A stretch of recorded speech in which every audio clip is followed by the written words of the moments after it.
Notice of this meeting stating the date, place, and time has been disseminated as required under the Open Public Meetings Act, Chapter 231, PL 1975. This meeting is called to order.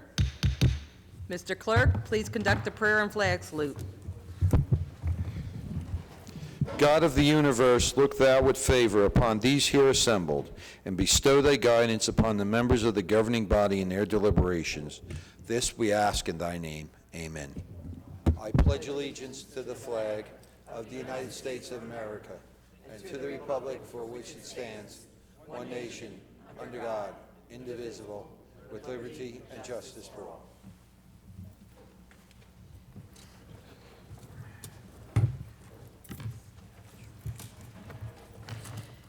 In the event of an emergency, the proper method of exiting the council chambers is through the 3 doors in the rear of the room.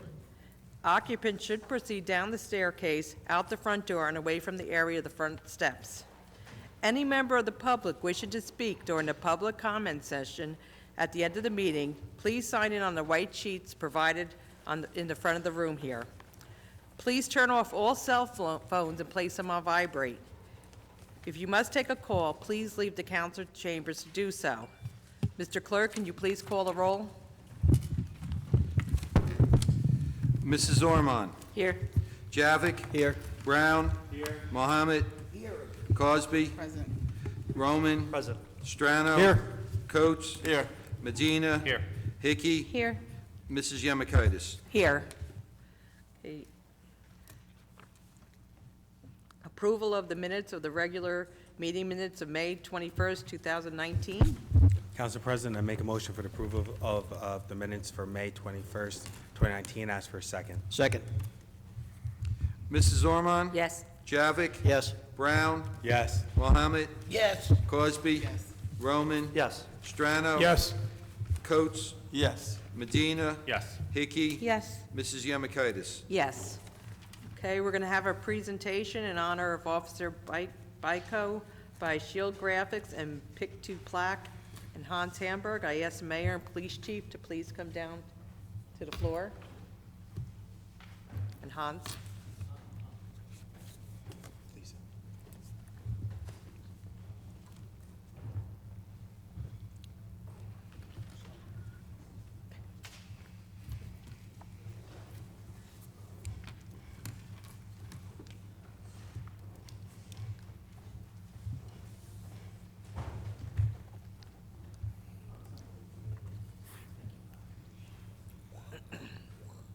I didn't mean to block you. I didn't think about that. Sorry. I didn't block you. Few months in a suit, guys. Just bear with me. All right, thank you all for coming this evening, and also special thanks to Mayor Armstead and Chief Hart for allowing me to be up here to present this plaque to honor Officer John Byko Jr. The ones who should really be up here, behind back there, are the actual first responders. I mean, the plaque I worked on meant a lot to the community and to myself, and a hero who should never be forgotten. The hero we're talking about is Linden Police Officer John Byko Jr. On June 17, 1935, John Byko was killed when his patrol car was struck head-on by another vehicle. His partner was injured in the crash, but survived. Officer Byko had served with the Linden Police Department for 7 years. He is survived by his wife and 2 children. I do want to mention a quote that is powerful. It was said by Chris Cosgriff. Chris is the founder of ODMP, Officer Memorial Down. When a police officer is killed, it's not an agency that loses an officer. It's an entire nation. And also, these words are my favorite. John 15:13 reads, greater love hath no man than this, that a man laid down his life for his friends. This week should be a blue week to honor this man, and I do ask that the mayor and the city council display a thin blue line flag outside of City Hall at Flagstaff to honor and respect of Officer John Byko Jr. A lot of people have wondered what the thin blue line stands for. The blue line stands between order and chaos. Chaos is complete disorder and confusion. Between them stands a barrier between protecting one from the other. The thin blue line protects the weak from the monsters. The thin blue line represents the men and women who defended our society and keep us safe. These brothers and sisters are never forgotten. I do want to give a thank you to those who assisted me with this plaque. My good friend John Fulbrecht, he's a full Florida police officer and also is a founder of Shield Graphics. John helped design the graphics for me. Also, special thanks to Pix 2 Plaques from Louisiana, who also put the graphics on this beautiful plaque. I'd like to again thank Chief Hart and Mayor Armstead and council members for giving me the time this evening to help present and honor the hero. Finally, I'd like to thank our heroes behind the scenes and keep you guys safe. Also to remember our fallen brother. Rest in peace, Officer Byko. You'll never be forgotten. Here's a plaque I want to present, though. Oh.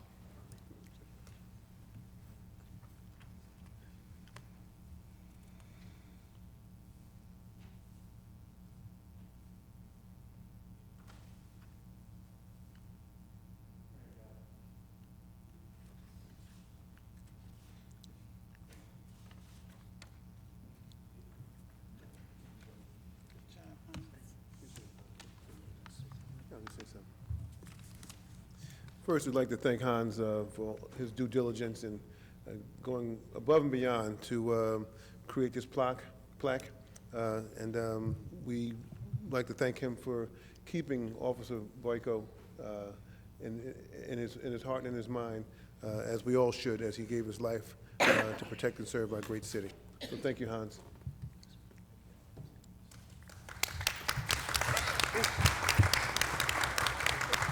Ironically, Officer Byko died 84 years ago yesterday. We know that Police Week was a few weeks ago. We will proudly display this plaque in the Linden Police Department where everybody can see it. And again, we remind ourselves every day of the sacrifice that all officers make, not only in the city of Linden and the state of New Jersey, but throughout our great country. So thank you very much, Hans.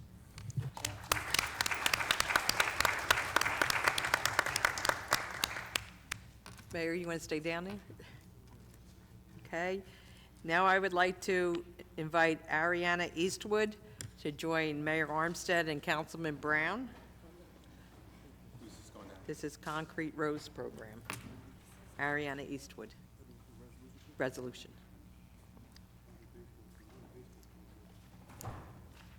They're not here yet.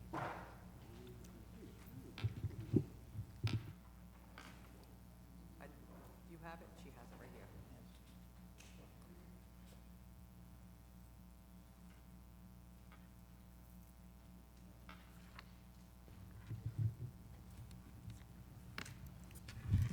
Good evening, everyone. It gives me great honor to present this resolution recognizing Ariana Eastwood. She is just absolutely a beautiful young lady. I've known her and her mom, I believe, for maybe like the last 10 years, and I've actually watched her grow from a little girl and blossom into such a beautiful young lady. She would make any mother proud. So this is a resolution recognizing Ariana Eastwood for receiving the Leadership Award through the Concrete Rose Project for 2019. Whereas the Concrete Rose Project, CRP, founded in December of 2012 in memory of Bashan Emil Rose, is a community-based nonprofit organization that operates throughout the greater Union County area, working with today's youth by guiding them towards a path of success and away from the negative social factors that are plaguing our society.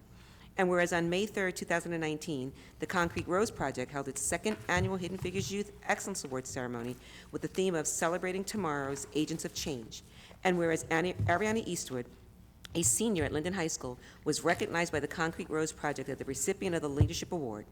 Ariana recently received the following honor and awards from the Linden Board of Education: High Honor Roll, Distinguished Cadet, Aptitude Award, Outstanding Gazette, Exemplary Conduct Award, and Physical Fitness Award as a member of the Linden High School ROTC program. And whereas in her spare time, Ariana enjoys playing sports and has been a member of both the volleyball team and the girls' spring track team. Outside of school, Ariana has participated in the Governor's STEM program, Young People's Youth Division, Junior Jewel's President's Dance Ministry, Leadership Training Conference Delegate in 2016, and Leadership Training Conference Counselor 2017 to 2026. And now, therefore it be resolved, the Mayor and the City Council wishes to congratulate Ariana Eastwood on her many accomplishments and her dedication to her education and volunteering her time to make the City of Linden a better place. And be it further resolved that a copy of this resolution be placed in the minutes of the City Council of the City of Linden, and a copy hereof be presented to Ariana Eastwood in permanent recognition of the foregoing. Passed June 18, 2009, approved June 19, 2009, by Council President Michelle Yamakaitis, Mayor Derek Armstead, and signed by City Clerk Joe C. Bodak.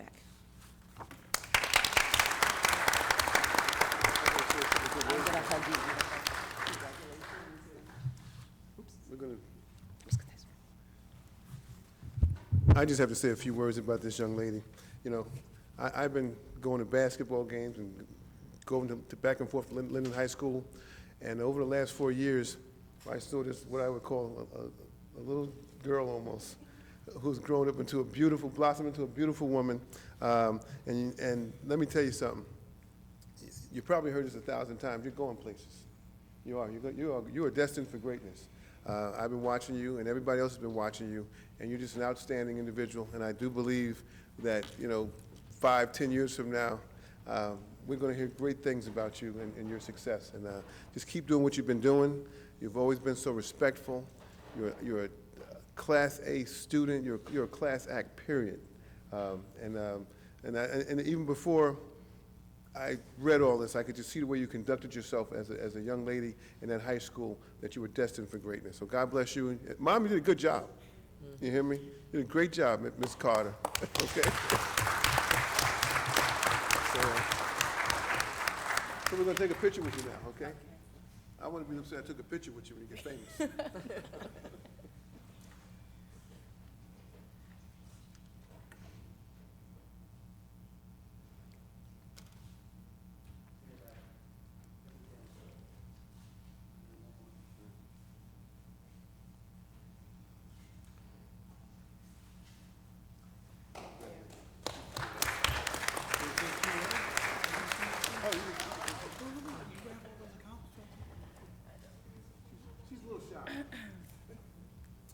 Thank you very much for this award. It means a lot. That's a few words too, right? Yeah. Sorry.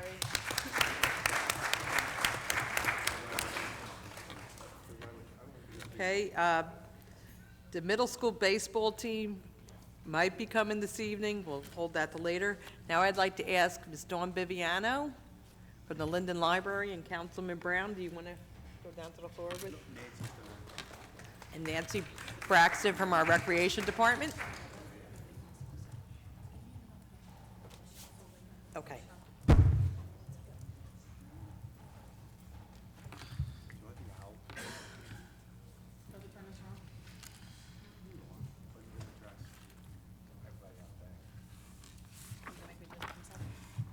My partner in crime is coming. We weren't expecting it to be this quick. So how many of you have heard of Harry Potter? Yep. That better be everybody in the Dan. room, right? So after much collaboration between the city rec department and the library, on June 29th, the library is going to be transformed into Hogwarts. Do you know what Hogwarts is? Mm-hmm. It's the wizardry school for Harry Potter. So when you come, you're gonna walk through 9 3/4, the platform of the train station. You're going to go to the sorting hat and be sorted into your houses. Now, I know Mr. Brown has been asking everybody what house they're in. So, who knows what houses they're in? I Who's do. a Hufflepuff? I'm a Hufflepuff. Who's a Ravenclaw? Who's a Gryffindor? Slytherin? Hey, come on, Mr. Captain Dooley, really? Nothing, Chief Dooley, nothing yet? I think he's You a have no Ravenclaw. Okay, so you're gonna come to the library, you're gonna be sorted into houses, and from there we're going to do various arts and crafts along with wizardry classes, from learning how to use your wands, to potions, to spell creating, okay? The whole point of this is not only the celebration of Harry Potter, but to bring together the entire community.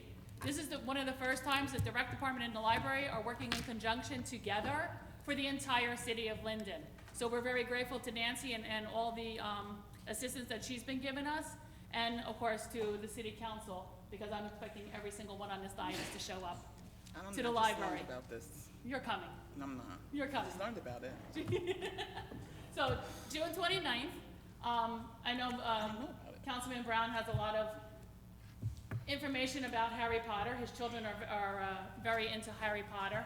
He has here today the author who we featured for the STEAM month, and that's J.K. Rowling. He has his own wand. Somewhere I saw Hedgewick. Where's my owl? Yes. So the form of communication with Harry Potter is everything is done through owls, and we will have an owl's arts and crafts. And if you don't have your wands, we will have wand making as well. So we really hope that everybody will come out and celebrate on June 29th. It's all day from 10 to 4. We will also have at 3 o'clock, Raconteur Radio is coming, and they're going to be doing a parody of The Goblet of Fire, which is one of the books of Harry Potter. All right? So we really hope everybody comes out. And I just have one question for everybody, the Harry Potter fans. Who's the librarian in Harry Potter?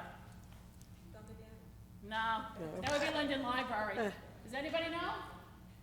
All right, well, come with an answer on June 29th, and I'll give you a prize. The chocolate, what about? Oh, we're also gonna have, the chocolate Talking to Mike. frogs. We're also gonna, besides making wands. Could you talk to Mike? I'm sorry. And we're also gonna, do the, floating candles, and there's gonna be a lot of crafts for everybody to do. You'll be able to make your own owls, you'll be able to make your own wands. We will even have work from muggles. Does everybody know Yes. what muggles are? Those of you that are not witches and wizards, okay? You're muggles, the human beings. We will even have things for you to do. So this is the first time that Hogwarts is allowing even muggles into the school. So come on down, learn what we're all about. And so for some, it may even be the first time that you're visiting the library. So come see what that's about as well. All right? Thank you very much, everybody. Social media too, so you can share it. Okay, thank you. Dawn. Okay, nobody else, right, Peter? Okay. Ordinances on hearing. Okay, Mr. Clerk. Ordinance 6325. Bond ordinance providing an appropriation of $110,000 for acquisition of computer-related equipment for various non-public safety departments and authorizing the issuance of $104,500 in bonds or notes of the city for financing part of the appropriation. Has the ordinance been properly published and posted? Yes, ma'am. Has any written communication been received? No, ma'am. Is there anyone that wishes to be heard on this ordinance? Seeing none, could we have a motion, please? Council President, make a motion for the passage of ordinance 63-25 and ask for a second. Second. Mrs. Ormond? Yes. Javik? Yes. Brown? Yes. Mohammed? Yes. Cosby? Yes. Roman? Yes. Strano? Yes. Coates? Yes. Medina? Yes. Hickey? Yes. Mrs. Yamikaitis? Yes. Ordinance 6326. An ordinance authorizing the West Price Street redevelopment plan for Block 252, lots 11 and 12, and Block 253, lots 40 and 41. Okay, could we have a motion to table this until the July meeting? Council President, I'd like to make a motion to table 63-26 until our July meeting, and ask for a second, please. Second. Mrs. Ormond? Yes. Javik? Yes. Brown? Yes. Mohammed? Yes. Cosby? Yes. Roman? Yes. Strano? Yes. Coates? Yes. Medina? Yes. Hickey? Yes. Mrs. Yamikaitis? Yes. Ordinance 6327. An ordinance to amend an ordinance entitled, an ordinance establishing a schedule of titles, salary ranges, and regulations for maintaining the classification and salary standardization plan of all employees of the City of Linden, passed August 15, 1995, and approved August 16, 1995, adding Schedule 4-NN-5. Has the ordinance been properly published and posted? Yes, ma'am. Has any written communication been received? No, ma'am. Is there anyone that wishes to be heard on this ordinance? Seeing none, can we have a motion, please? Council President, make a motion for the passage of ordinance 63-27, ask for a second. Second. Mrs. Ormond? Yes. Javik? Yes. Brown? Yes. Mohammed? Yes. Crosby? Yes. Roman? Yes. Strano? Yes. Coates? Yes. Medina? Yes. Hickey? Yes. Mrs. Yamikaitis? Yes. Consent items. All items listed with asterisks are considered to be routine by the City Council and will be enacted with one motion. There will be no separate discussion on these items unless a council member so requests, in which event the item will be removed from the general order of business and considered in its normal sequence on the agenda. items number 1 through 7. Does any council member wish to remove an item? Seeing none, can we have a motion, please? Council President, I move for consent items number 1 through 7. Request a second. Second. Mrs. Ormond? Yes. Javik? Yes. Brown? Yes. Mohammed? Yes. Cosby? Yes. Roman? Yes. Strano? Yes. Coates? Yes. Medina? Yes. Hickey? Yes. Mrs. Yamakitis? Yes. Okay, committee reports. We'll start with Ward 1. Mrs. Thank you, Ormond? Council President. I'm going to start off with my committees and then go on to information pertaining to the ward. I hereby submit the monthly financial report for the Division of Transportation and Parking for the month of May 2019. This report includes the collection of on- and off-street parking meters, railroad parking lots, railroad parking permits, and merchant parking permits. The Trenton side collections is a total of $3,961. The New York side total collections is $3,490. Railroad credit card transactions, $31,574.62. Railroad permits, $714.32. Online road permits, $1,660. Parking meter collections, $17,510.10, for a grand total of $58,910.04, submitted by Tyrone Gibbons, the traffic maintenance supervisor. The library, I just would like to thank Mrs. Viviano and the library for hosting a breakfast for the elected officials. Last week, we had a wonderful tour of our state-of-the-art library, learned a lot about what they do, why they do it, and their overall love for serving the community. I want to let the parents know, because I did receive a phone call from someone in our ward, that there are new rules that will pertain to the children in the library. Children who are not accompanied by an adult will have to wear a tag that will have a number on it, and that number, like I said, will enable us to identify who they are in the event that they misbehave.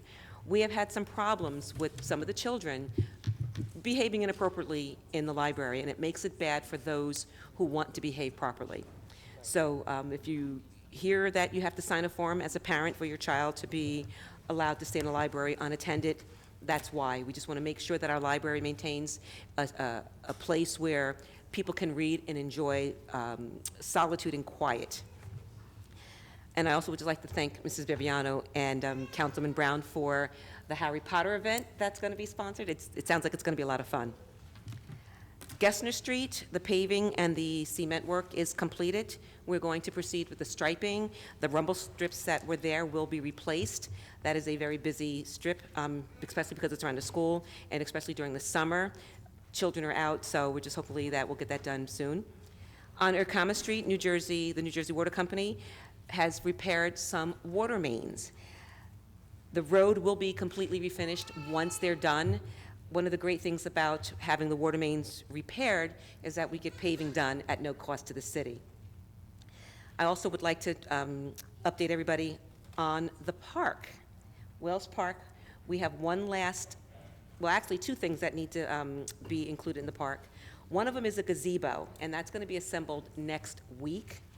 I already spoke with Mr. Tony Copland, and he assures me that it's going to be done. So what we're doing is we are finally nailing down a date for the grand opening and ribbon cutting. We were kind of trying to do it this week and coming up, but we're going to do it July 7th. Like I said, that'll give us the opportunity to have that gazebo done. And we are still waiting on the one apparatus for special needs children, those that are on wheelchairs, and those who use braces. And then last but not least, we are now embarking on the last few days of school. And with the summer, that means there are going to be children out, all on the streets, riding bikes, skateboarding. And I'm just encouraging everyone to slow it down, be careful. Our children, should watch out for cars, but we should watch out for them. And I just wish the graduating seniors the best of luck, whether they're going to college, trade school, or whether they're embarking on employment. I just would like to wish them the best. And other than my ward report, I would also like to take the time to congratulate Councilwoman Cosby Hurling on her reelection. And I would also like to congratulate the column C winners, Barry Javik, 2nd Ward, Councilwoman-elect Monique Codwell for the 3rd Ward, Councilman-elect Garnett Blaine in the 8th Ward, and just want to say that the people spoke, their voices were heard. And then also Councilman Ralph Strano on his reelection. And then last but not least, I would like to thank the people that ran in the 1st Ward, and actually all wards, and our committee seats. You believed in our vision. I thank you for running, and would like to congratulate District 1-1, Barbara Lescoffair and her husband, Thierry. Thank you again for running, and also really thank Sandra Vasquez and Greg Simpson for running in 1-3, and my husband who ran along with me in 1-2. Thank you, Peter Ormond, for your support, and that ends my report. Thank you, Councilwoman. Councilman Javik? Yes, Council President. As chairman of the Fire Committee, the Fire Prevention Bureau collected the following monies, a total of $8,537.51. In regards to the Linden Fire Department ambulance billing, the amount of $65,264.35, May 2019, have been added to the total deposits for 2019, totaling $314,847.79.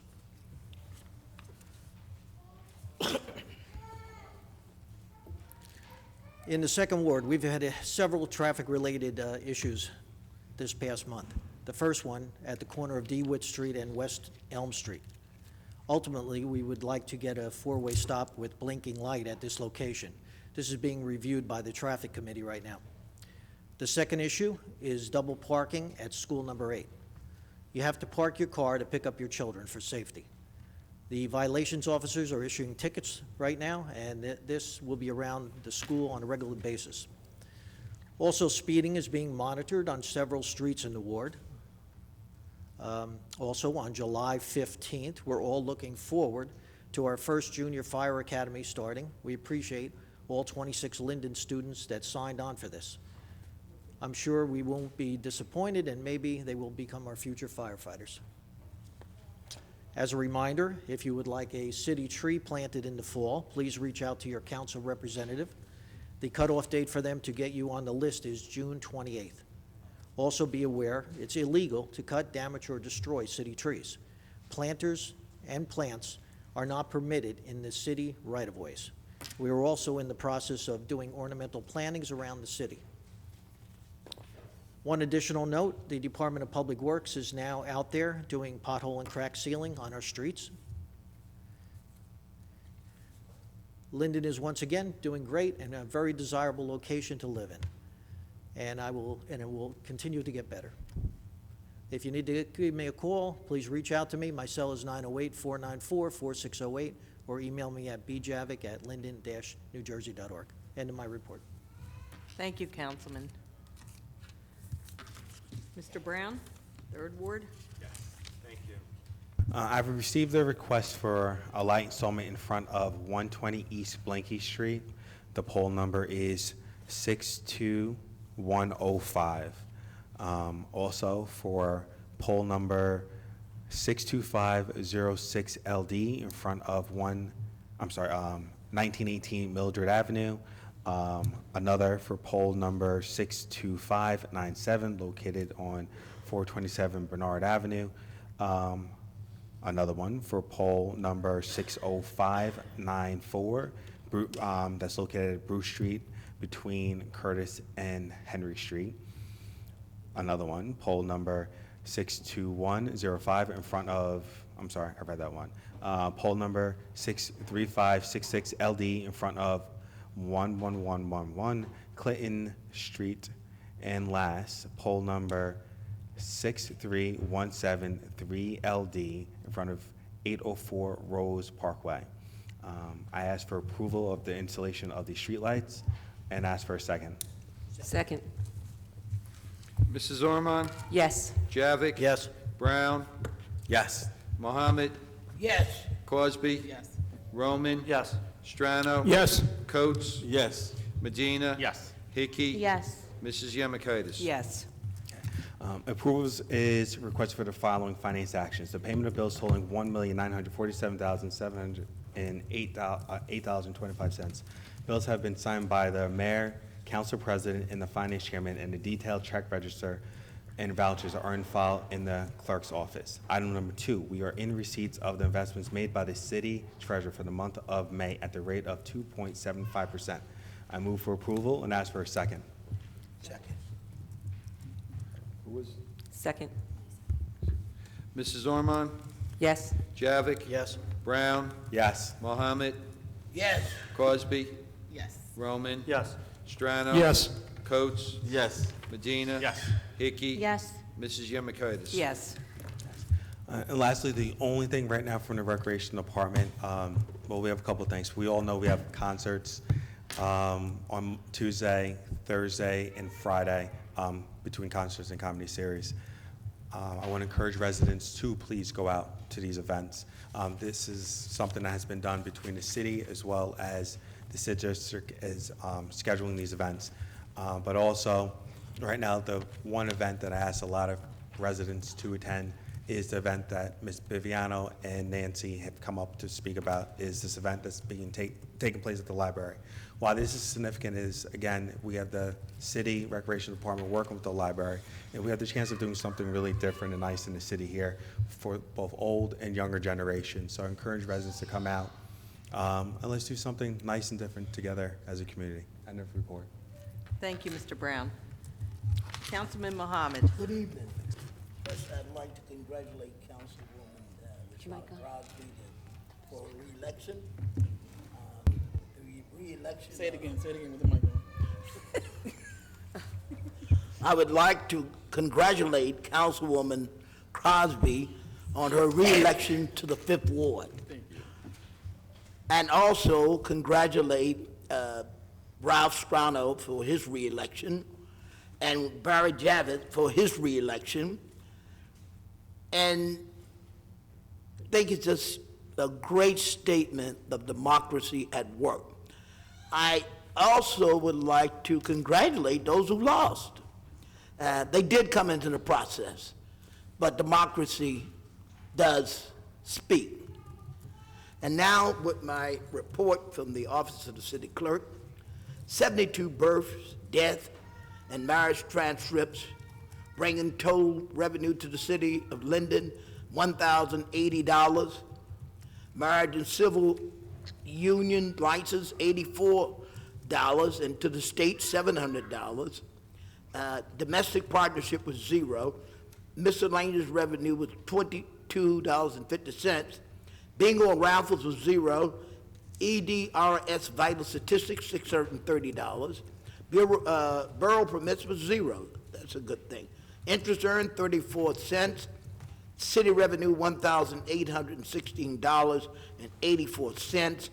State revenue, $700. The grand total of $2,516.84. A lot of good things are happening in the 4th Ward. We're visiting the residents, getting their sense for better recreation, more intramural education, and making my office, that's my person, given the ability to be a Nipsey Hussle of ministry and politics. So I'm available at 908-463-4843 for any type of city business and any type of life coaching and advising.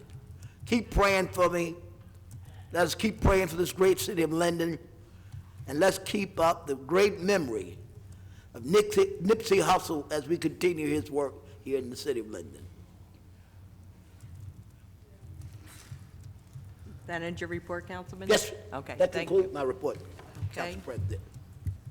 Councilwoman Cosby? Yes, thank you. Good evening. I'm going to do my report since I don't have a committee. I have no committees, however, I'd like to report on some of the things that I've discussed in months prior. The light that was requested to be installed on St. George's Avenue near the bridge in the 1500 block has been installed to help brighten up the area where we've asked the state to put in a push to stop red light at 1600 East St. George's Avenue. The state DOT has accepted our request, and the Senator Scutari's office has confirmed that they will be our ally on this matter and will do what they can to help expedite the process for us here in Linden to make the roads safer for everyone. Hagel Avenue Park renovations have begun and have been stalled due to the weather. I've been informed by the public properties that the work will continue as soon as the ground firms up. Our June community meeting guests were members from New York Life. They provided valuable information and will be back to discuss their products on September the 14th at the All Cancer Walk at our information table, and that's going to be at Wheeler Park here in Linden. The next Fifth Ward community meeting is scheduled for August the 15th. We have our meetings at the LMPC Rec Center on John Street. They start at 6:30 in the evenings. Our focus is immunization awareness and the new voting machines. The voting machines are changing for the fall election. So we're going to invite the election board to come so that they can show the residents how to use the machines. They're totally different, and I'm told that it's easier to use, it's less confusing and all like that. So I want to thank everybody who came out and voted in the Fifth Ward for myself and my running mates. The Fifth Ward won, and I'm here again for 3 more years to continue to do the work of the people. And I'm excited to continue to do my work. So I just want to say that thank you guys for your acknowledgement. But I also want to say the way you attacked me was disheartening during the election campaign. But, you know, I'm a big girl, and politics is what it is. And like Councilwoman Ormond said, the people spoke. So I'm not going anywhere. I want to say congratulations to those who did run in the Fifth Ward. It was weird how it all played out. So congratulations to Ms. Pat, who's in District 1. She's been a committee person for maybe 40-something years. And congratulations in District 1 to Mr. Wade. I can't remember what his last name was. So Lester won, and he's the committee man for that district. District 2, we had Virginia. Congratulations to Virginia and Elijah. They won for committee. District 3 was kind of an upset. I was kind of surprised, but Patricia won, and Phil won his reelection to the committee. And in the 4th district, I won, and Anthony won.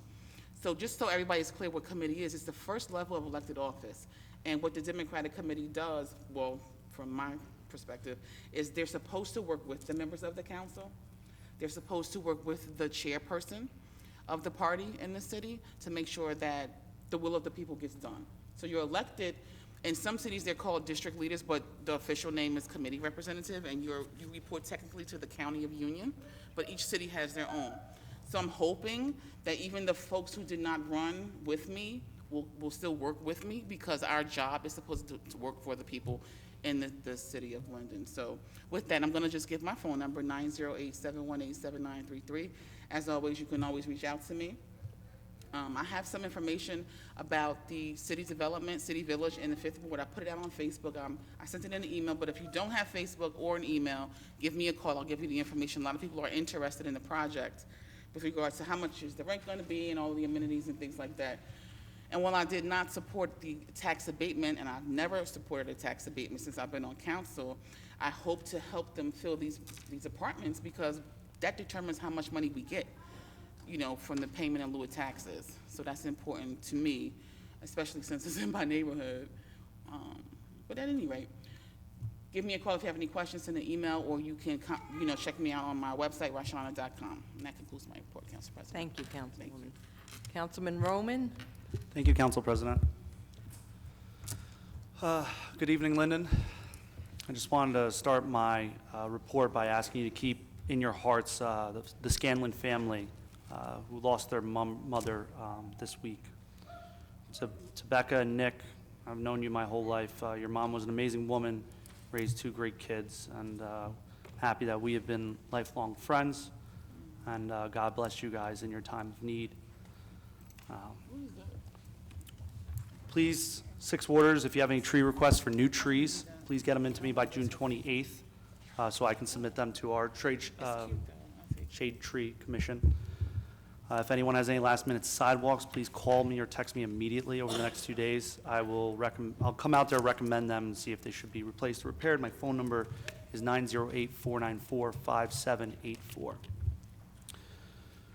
Late last month, we opened the Wheeler Spray Park, or the county freeholders did. It is open permanently every day starting this Friday, all summer long. So it is not open until Friday. After that, it is open all summer long every day. I spent the first weekend there trying to assist the county parks department and just kind of look at what problems would arise. Obviously, no one knew what kind of problems were going to be until you put 300 kids in the park at once. So as the problems arose, it's good to have eyes out there from staff and someone like me to take a look at it and say, all right, that's something we have to fix right away. So the county freeholders have been all over. The Parks Department has done a great job there so far. It's free for everyone, so please come check it out. 11 o'clock's like the best time to get there, though. After 1 or 2, it gets real busy. As for the 6 ward streets surrounding Stimson and Kennedy, I've asked our transportation department to put up added pedestrian crossing signs, slow signs. You'll see them out there already. Thank you, Tyrone, for getting them out immediately. That's going to be a great help because we have a lot of people parking the street.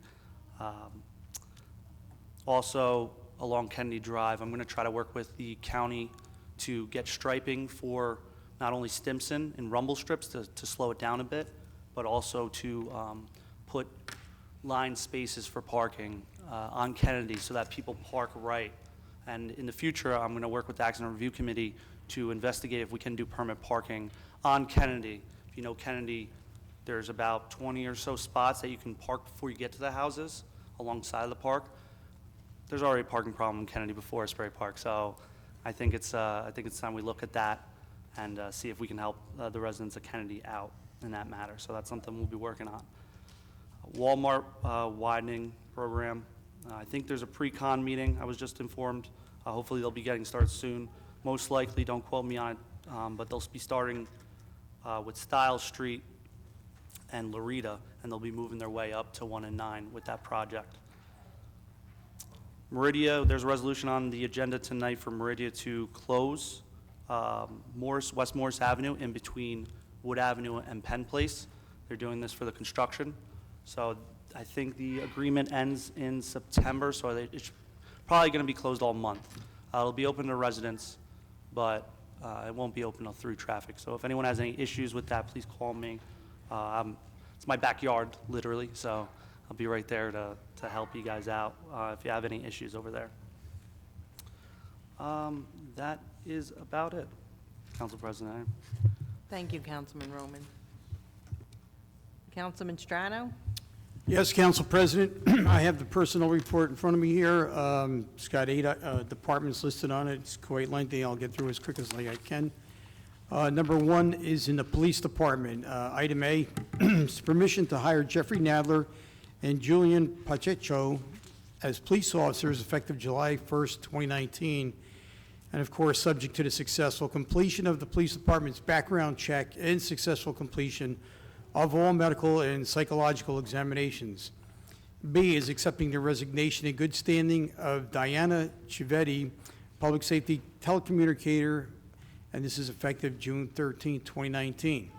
C is accepting the resignation in good standing of Officer Kevin Stanicki, effective May 27th of 2019. D is accepting the resignation in good standing of Conrad Blachowicz, Clerk 2, effective June 7th of 2019. E is permission to post for a full-time Clerk 1 due to the above resignation, and the posting shall be internally and then externally. 2 is in the Mayor's office, salary increase for Bradley Creanzo in the amount of $3,950, prorated effective June 19th, 2019 for his increased duties. 3 is in the Law Department, the appointment of Zariah Rogers to Legal Secretary 1 effective July 1st, 2019 at an annual salary of $42,282. 4, in the Municipal Court, permission to post for 1 part-time court attendant, both internally and then externally, with the rate of $17 per hour. B is accepting the resignation in good standing of Carol Acton, Deputy Court Administrator, effective June 20th of 2019. Item number 5, Community Services. In Public Works, the appointment of Miroslav Jankowski as a diesel mechanic, Tier 2, effective July 8, 2019, at the salary of $21 an hour, subject to successful completion of the city's pre-employment requirements and granting a residency waiver. B is the appointment of Mykola Besidan as a mechanics helper, Tier 2, effective July 8, 2019, at the salary of $17 per hour, subject to the successful completion of the city's pre-employment requirements and granting a residency waiver. C is the appointment of Celestiano DeLise as a mechanics helper, Tier 2, effective July 8, 2019, at the salary of $17 per hour, subject to the successful completion of the city's pre-employment requirements.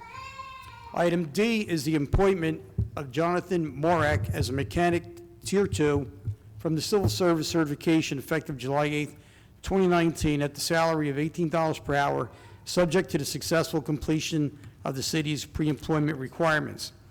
E is the approval of Clean Communities list. The list is on file in the city clerk's office. Buildings and Grounds. A is accepting the resignation in good standing of Deshaun Consing, Laborer 1, Tier 2, effective June 11, 2019. Item 6, in the Departments of Parks and Recreation, the appointment of Ralph Dunham as Director of Parks and Recreation, effective July 8th, at the salary of $117,500, subject to the successful completion of the city's pre-employment requirements and granting a residency waiver. Your sheets out there may say August 1st, but that was a typo. B is the approval of seasonal list. The list is on in the city clerk's office. It's on file. 7, in the Board of Health, is A, the promotion of Stephanie Krobeck to Public Health Nurse Supervisor at the annual salary of $75,000, effective July 1st, 2019. And number 8 is personnel for FMLA. A is employee ID number 8234 from 4/24/19 to 5/24/19. B is employee ID number 0146, intermittent, from 7/1/19 to 7/1/20. C is employee ID number 91142, which is intermittent between 6/13/19 and 6/13/20. D is the employee ID number 909635, from 5/1/19 to 8/4/19. That's the end of the report. Are there any questions that we can entertain? Okay. Mr. Principato?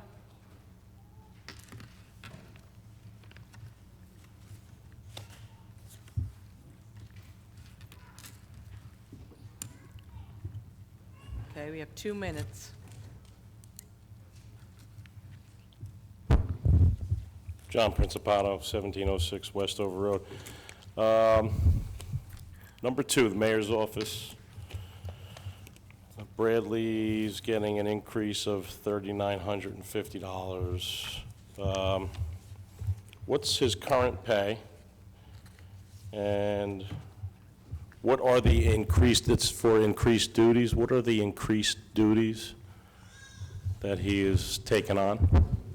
Madam President? Okay, Mr. Roth? Hi, Alexis is looking up his current salary. The increased duties are nights and weekends. He was on call. We had some issues with coverage, so we designated Bradley to work the nights and weekends when video needs to be done. His current salary is $46,773. Thank you. Okay. So if he works every night and every weekend all year long, he's only going to be compensated $3,900, $3,950? No, he is part of a collective bargaining agreement, which would require him to receive overtime as well. I'm sorry? He is part of a collective bargaining agreement, which requires him to collect overtime, a time and a half if he works over 40 hours. So this is just an increase in salary, and To then be able to anything... cover for that, right, to be able to say, you're the one that's designated, you have increased duties, you're designated to be doing this position. So he gets the Go ahead. pay, and I'm not begrudging No, no, him I- at no, all. I'm trying to answer your And question. and he's the only one here that I see this, and I asked that last meeting, I think, about the increased duties, and no one could tell me what they were. So that's why I'm asking. So he's going to get a raise in pay, basically. Yes, sir. Okay. Thank The other you, Mr. question I had Principato. Your time, was the number, well, let's see, hold on. 6A, the appointment of Ralph Dunham as Director of Parks and Recreations. My only question is, I heard residency waiver, and is this another supervisor that's being hired from outside of Linden? Mr. Principato, your time is up. I'll have Mr. Roth Okay. answer that. Please All take right. your seat, If- and he'll if- answer. If it is so, I'm against that, because I think we should be promoting from within, number one, and if you have a residency requirement that you're holding other employees to, everyone should be held to it.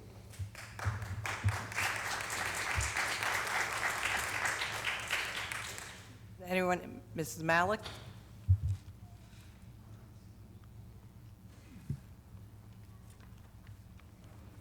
What I'll do is I'll ask some questions and go on.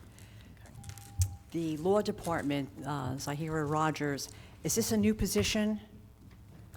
So is that a new position? The next question is on 5A, there's a residency required. Are these positions so specialized that we're giving people waivers? The same thing for a mechanic helper, granting a residency waiver. 5A and 5B, you have residency. All right, wait, and 5A, 5B, and are these positions so specialized? Then we go on to 6A, and so this is a salary, once again, no residency, and then does someone leave, and who does Ralph report to? Is this a new position, or he's taking someone else's place?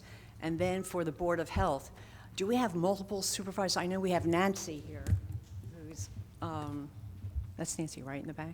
Okay. I don't know if we have multiple supervisors for this position, or is someone retiring?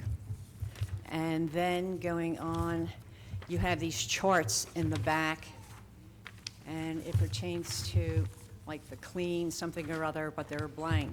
So it's clean communities list, but there's nothing, there's just people's names. So what is really this? And on the last page, what are these students, what are they going to be making for their summer help program? Okay. Mr. Roth? Okay, bear with me if I don't remember everything. No, you can just let me know. You can always repeat. Okay, let's start off with, The Law Department. the law department. That is Right. there was a vacancy, Okay. when we had a resignation. So Zahira is being moved up to that position. Same salary as the previous Well, we have person? we have a system here, a formula, to either the minimum, or if you're above the minimum of that salary range, when you get promoted, we break it up by 1/10 of the salary. And then Higher or put you in lower? there. Higher than lower than what? Is this Than what- position coming as? Than the previous position? Yes. She's making less than the Very person good. that held the previous. Okay, thank you. All right. 5A, B, or 5A, B, and C, we went out for postings, I think either 3 or 4 times. We could not get anyone to, that was either qualified or, and these are civil service advertisements. So first we went out again, then we went out throughout the county, then we had to go out contiguous counties, which is the requirement of civil service. After contiguous, it's statewide. So that's why the residency waivers. We could not get anybody to apply. Mr. Morick is off a civil service list, so that there was no residency requirement on that. There was no waiver on that one because he applied through the regular civil service. 6A? 6A. That was a statewide posting, because at that level, it is the Al Volpe, Al McDonald, it was the old position of director. Mr. Dan took it over for a little while, but it was only supposed to be for a little while. It was only supposed to be temporary until we can get the process in place. There were, I believe, 36 applicants, both internal and external. There was a review panel, and Mr. Dunham is the one that was selected. But I thought that was a consolidation under Mr. Dan, so maybe I It is should bring that. No, if you recall, sometime last couple of months, we moved that Department of Rec out of Mr. Dan's department. So it's no longer community services. It's on a standalone. Interesting. I'd like to follow up The on students are that. making how much? 10? Students make $10 an hour. Okay. And then the Board of Health, do we have multiple nurse supervisors? No, we only have one nurse supervisor. There's been a retirement. A lot of people are retiring right now out of that department, so we're starting to work on backfilling it. Who do I follow up on 6A with? What do you need to follow up, ma'am? I have some questions further, since I'm out of time here. Who do I follow up with? You or You could always call me and ask me questions. If I can answer them, I will. anyone on the dais here? Any of the council people? Yeah. Fine, You'd I'd like to do also that. speak to Mr. Frank Dan, I believe? Sure. Okay. Okay, very good. Okay. Follow up. And on the students, and just to explain the question about the blank list for the clean communities, there's names here, but there's, who uses this? Or how's this being used? It's called the Clean Communities List as requested. Why is it there? What is this? I asked. A Saturday program that we have for the students. They And what is clean, it's a grant money that we receive, and they go around the town cleaning up problem areas, like the, Got it. Good along work. the railroad tracks, places like that. And that differs from this page here. Yes, that's summer help, that's during the week. So that's like for day camps and things of that nature? That's not for day camps, that's for the kids that do the curbs inside, the curbs, painting the curbs and things like Okay. that. Yeah. Yeah, okay. Any other questions on the personnel report? Seeing none, could we have a motion, please? Council President, I'd like to move for acceptance of the personnel report. Request a second. Second. Mrs. Ormond? Yes. Javik? Yes. Brown? Mohammed? Yes. Cosby? I will abstain. Roman? I will say yes to all, but I will abstain on 6A with respect. Strano? Yes. Coates? I abstain. Medina? Yes. Hickey? Yes to all, abstain on 6A. Yeah, Mrs. Yemakaitis? Yes. Okay. Councilman- Mr. Clerk, can you give me that roll call tally? There was an abstention on the complete report. There was an abstention on there were 2 abstentions on 6A, and there was an abstention on the complete report. So the motion passes, right? Yes. Okay. At this time, I'd like to congratulate Ralph Dunham and have him stand up.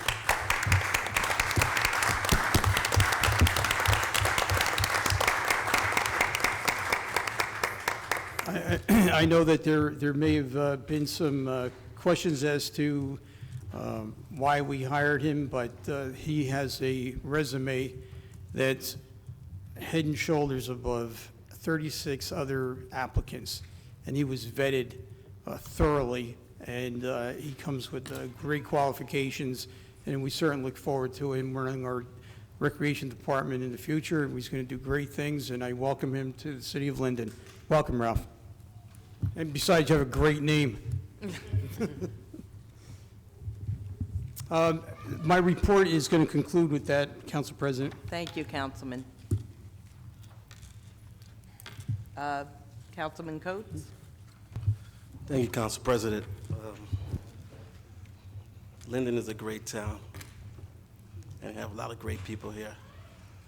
I'd like to thank the police department for controlling all the speeding on East Baltimore and Chandler Avenue, also on Park Avenue. People are very pleased with that. As far as potholes, the engineer assured us that he'll get to them. You know, it's a lack in staff, but they'll definitely get to the potholes that got to be filled and the roads that got to be repaved. PEC&G lights will be fixed. PEC&G is out there now fixing pole lights, and they'll get to the 8th Ward eventually. That concludes my report, Council President. Thank you, Mr. Coates. Mr. Medina? Yes, Council President, thank you. Council President, sorry. Good evening, everyone. Just actually, I was popping up my notes here. I have a short report. I just want to, again, congratulate everyone on their re-election and their election bid this past primary, so congratulations to all. Don't want to repeat a lot of the stuff I said last month for the 9th Ward. It's pretty much redundant. I'm just waiting for some updates on the RFQs and whatnot for sidewalks and road. So hopefully in July I will have some information for you. It seems to be a trend that for some reason the 9th Ward, we get started a little bit late with the roads and curb repair and sidewalk repair later in the year because of the process that we have in place, obviously. And also, just want to thank everyone that came out for on May 22nd, I believe, our last community meeting. I just want to thank everyone that came out to that meeting. I think it was very productive and informative. We had, I'm sorry?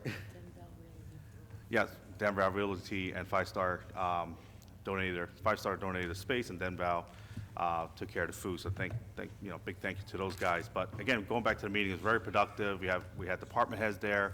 Folks were asking questions and whatnot. And really, it was a great meeting because it gave people an opportunity to really learn and understand the process, how things really work in the city of Linden when it comes to complaints or concerns and whatnot. So we definitely look forward to hosting more meetings later in the year, and just keep an eye out for when we put out the communications through Linden Sunnyside or Linden Sunnyside next door on your phone. Also, just wanted in case some of you folks missed it or not, I had a great neighbor of mine who recently passed away. He was a retired detective, John Keemack. He was passed away at 90 years old and lives right on Rosewood. Just wanted to acknowledge him. I did not get the opportunity to stop by his wake yesterday at Worsen, but he was a great guy. Even at 90 years old, he was still calling me once a week just to check up on me, see how I was doing. He watched the meeting faithfully every month. And so our prayers are to him, for his family, that he may rest in peace. I know his wife is still alive and being taken care of at home. So just want to mention those few notes. If you need me, 908-986-6100. You can text me or email me at amedina@linden-nj.org. That concludes my report. Thank you. Thank you, Councilman Medina. Okay, Councilwoman Hickey? Thank you, Council President. I'd also like to congratulate all the people who won their election, this primary election day, the council members, and also all the committee members. An extra thank you to my 10th Ward committee members who are very ambitious and ready to work hard in the 10th Ward. We did sweep in the 10th Ward, and I can't thank the residents enough for always believing in me and my opinions and my suggestions and coming out and supporting me. Little things mean a lot to me, and I can't thank them enough. Tonight, just so you can review before it's time, I will be voting no to resolutions 244, 260, and 268. Anyone that is in need of sidewalks or trees, please call me, 908-347-4548. I know it's on the TV, but just a reminder. Season's coming, well, it's already here, kids in the park. I'm getting a little more crazier phone calls, not crazier phone calls I don't know how to answer this year. Can you please remind your teenagers and the kids, use our garbage cans. If they need to be replaced, let me know. The the cursing when little children are around, and this is where I got a little fooled this week, fooling around in the afternoon by teenagers with blankets. I have to put it out there, please, advise your kids and teenagers. You know, there's a time and a place for everything, and it's not under the young kids' jungle gym at McManus. Will be watching out, and I will be calling the authorities if it does happen. I expect to keep our parks and our nice for the families, and we all need to set examples for our children. So I will be hunting you down if you're doing inappropriate things at the parks and cursing and not being a good example for others. But parents, please just, I know my 17-year-old, I have to give him a little talk about certain things here and there as well. None of our children are angels, but, you know, let's clean up after ourselves and clean our mouths up and, you know, talk like that amongst your friends when your parents aren't there, neighbors aren't there. Let's see. Hans, I just want to thank you. Hans is a 10th Ward resident. I just want to thank you for your dedication to our first responders always. You know that's a very, very important thing to me, and it's extremely, extremely nice of you to get up here, make that plaque, and I just know from the moment I walked in this room how excited and compassionate you are about recognizing not only our deceased police officers, but our current police officers, and it means a lot, and I just want to thank you again. You deserve that, Hans. Thank you. Landscaping, please, your landscapers yourself, if you are mowing your lawns, please don't blow it in the street. It makes more work for our public workers. I know these sound like simple things, but they're things that our residents and neighbors get upset about. You know, just have a little consideration for others. Would you like it if it was done to you? Also talking with the music, you know, please, just be considerate of your neighbors. We should all try and be friends. We don't want to make enemies. We live next to everyone for a long time, hopefully, in our homes, and we want to make the best of it. I'm going off my list.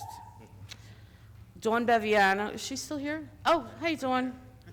Dawn, I just want to thank you for everything you do. Dawn has set up the garage sale. Dawn is our wonderful poster behind the Sunnyside page, acknowledges us with problems, and you know we're a great team together, and there's no way for Armando and I to ever repay you for what you do, and always will do.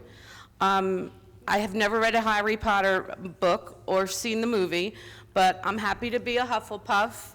I will have to see the movie, and I encourage everybody to take advantage of these things that happen at the library. Dawn and her crew have, Friends of Linden Library have done amazing things there, and as Councilman Norman said, we had a great little tour last week, and it was extremely informational, and you know, the library isn't just about renting books or sitting down to read to get out, get out for a few minutes. 10th Ward Committee seats. Public Works. I know the past couple of years, we've hired... Councilwoman, your time is up. Can I have 2 more minutes, please? Thank you. Public Works, I know we've hired a few new employees the past couple of years, and I've certainly noticed a difference in my ward. Broken glass by driveways, not picking up everything, dumping over cans, and I've had many complaints. I've never had these problems before, and I'm a huge advocate of DPW. I just hope these newer employees are listening, that are working, and I want you to know that I will not put up with these kinds of things that happening in the 10th Ward. We work very hard to keep our properties nice, and we appreciate the services that we pay very high taxes for. And I want to talk about, I'm told I was allowed to, the personnel report with the, first I want to congratulate you, Mr. Dunham. The votes were up here. I think your resume speaks for itself, and it's fabulous. But I also think that we have 2 fabulous women in our city, and I'm going to name them, Nancy Braxton and Megan Martin. They have done amazing jobs over the years with our children, with our families, and everything that goes on in our cities, just like she's involved with the library right now.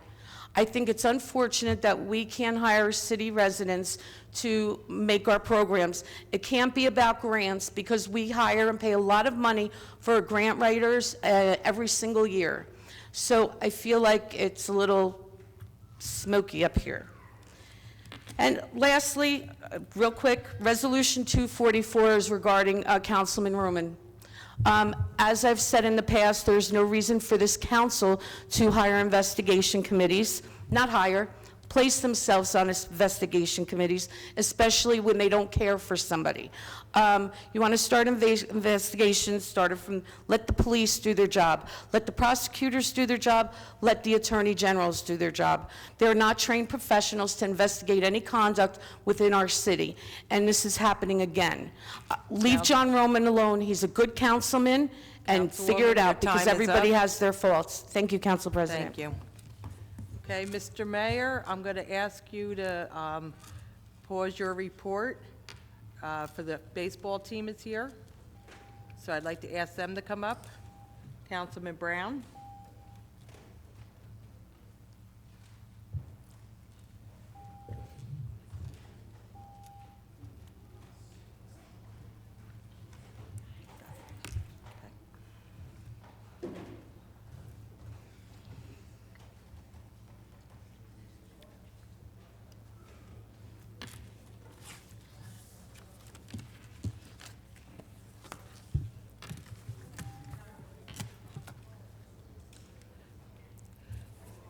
You want the members of the baseball to come up there, right? You want the baseball team to come up? It's Mr. Clark. Okay, we'd like to ask Mr. Clark and the members of the baseball team. You're waiting for 5 more players? Yeah, they should be here by 8:30. Okay, we'll go ahead with the mayor's report then. Sorry, Mayor. Mr. Laspinoza, will you let me know when they're here? Thank you.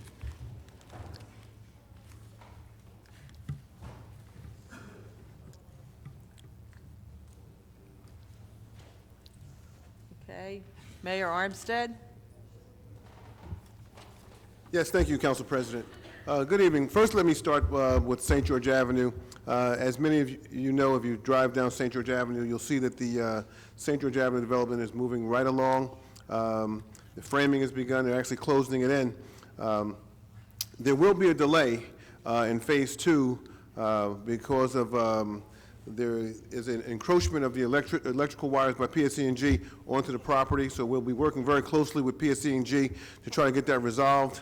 And I want everybody to be, I want to be clear on something, that this particular project is not a tax abatement, it's a pilot program, and that's a payment in lieu of taxes.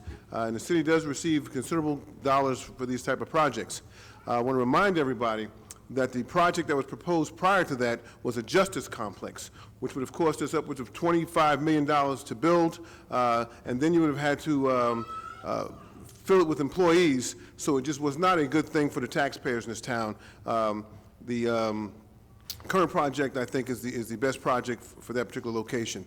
And I want to remind everybody that if you are interested in renting retail space there, that you should call and speak to Alex Laspinoso. He's our economic development person. He's working very closely with the developer. Any chance that you have to rent that particular space will be coming through our office, and will be coming through our office and the developer. So I would encourage you to call Alex Laspinoso if you're interested in renting retail space there. As previously mentioned at prior council meetings, the developer Advanced Greek projects that this 4.1 million square feet of proposed warehousing district in Tremley Point will be known as the Linden Logistics Center. It will be the largest warehousing district in the Northeast. With that said, I was recently informed by the development that it's also projected to be the largest planned industrial development in the Port of New York and New Jersey region. I'd like to talk a little bit about Quick Check property. There's a resolution on the agenda to refer this property along with the adjacent parking lot to the planning board to investigate whether it or not is an area that should be designated as an area in need of redevelopment. I want to thank my LEDC director, Alex Laspinoso. Since day one of his arrival as director, he's been working diligently and persistently for us to move this forward on this property where the Quick Check is located. We look forward to the planning board's comments on this property. About a month ago, our senior engineer and LEDC director attended a meeting in Trenton with several employees from the DOT to discuss the corner of Park Avenue and Route 1 and 9. Unfortunately, there'll be a delay in the start of the planned Wawa because the DOT is trying to determine exactly how much they will need to widen Route 1 and 9. To be clear, the delay is not the cause of the city or this administration, as it has been intimated by some. Last week, last Saturday, we went to Carteret Municipal Marina ribbon cutting. This is a marina in our neighboring city, Carteret. It was a great day, and the governor was there. We had a lot of conversation with the governor and some of his aides, and they spoke very highly of Linden. They not only talked about our unique political landscape, but they also commented on our ability to lower taxes 2 years in a row. In fact, the governor said, "You're probably the only city that he knows of in the state that has lowered taxes 2 years in a row," and so this council is to be commended on lowering taxes there. One other thing, we will be looking into developing a division of information technology. We will be trying, we will attempt to mirror what other towns are doing. You have two sides of your IT department. You have the police side and you have the municipal side. And we will attempt to mirror what some of the other towns are doing with regards to the development of an IT division. So in the next couple of months, you'll hear more and more about that, and I'm hopeful that the council will dig into this. We will probably have to consult with our consultants to give us the information that is required to move this in a productive way. Also, I'd like to report that the Linden Station, which is the former JTG JTG scaffolding location, we have to date, we have taken in over $500,000 in fees, both construction code fees and sewer connection fees. So again, that's $500,000 that will be used towards next year's budget. Now, anyone who thinks that these projects don't generate revenue, that's certainly a falsehood, because everything we do with regards to these projects generates revenue.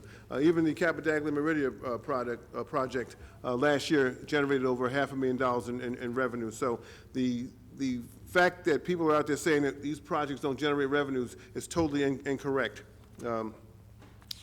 Last but certainly not, well, no, not last. I'd like to talk about another division that we're going to be looking to establish here. This last election has certainly shed light on a lot of things in this town, and I had to look at some of what I would refer to as some very ugly literature about various communities being under attack, and that's just not a good thing. I don't think that any community in Linden is under attack, be it Hispanic, African American, Haitian, Polish. No community should ever be referred to as a community under attack.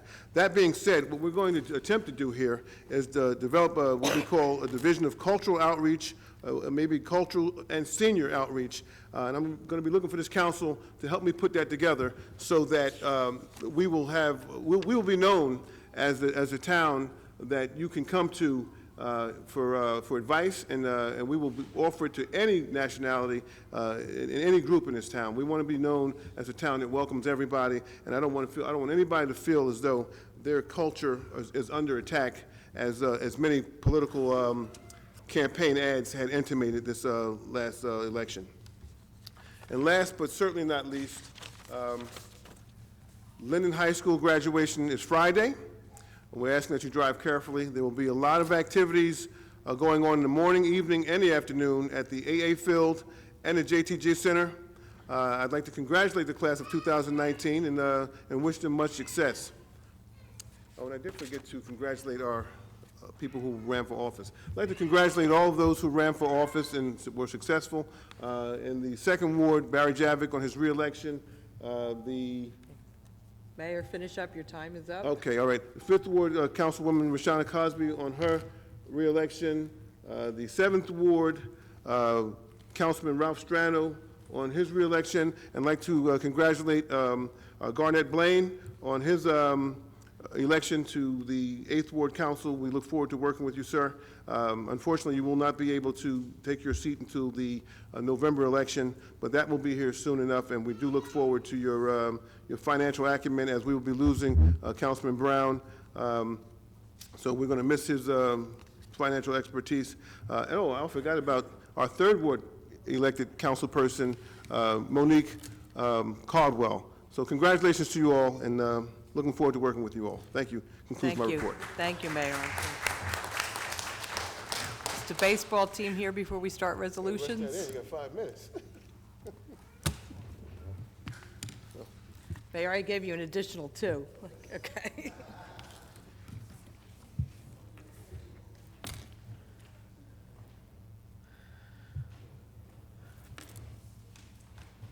Mayor, I'm not sure if they're here yet. They're all here?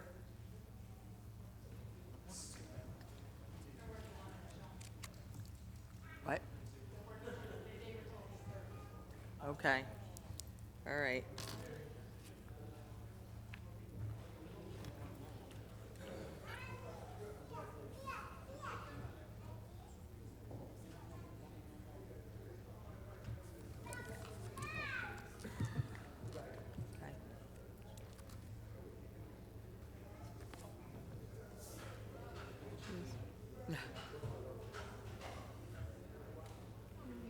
Are they giving us a thumbs up? Because they're going to move on to resolutions, and they usually take a while. Mayor Armstead? Are they all here? Okay, we're going to have to start resolutions then, all right. Okay, resolutions. Public comments will be permitted for those specific resolutions to be removed from the consent approval. Each member of the public shall be given up to 3 minutes to speak on a resolution that they requested to be removed from the agenda. If they request more than one resolution to be removed, regardless of the number, they will have a total of 5 minutes to speak on all. Please read the synopsis of the resolutions, which have been prepared by the City Clerk's office. Each is informative and self-explanatory. However, if you wish to address a specific resolution, the council will entertain questions on it. Does anyone wish to remove any of the resolutions 2019-232? Council President. 2019-272? Council President, point of order. I'd like to have Resolution 2019-245 removed from the agenda and request a second. Second.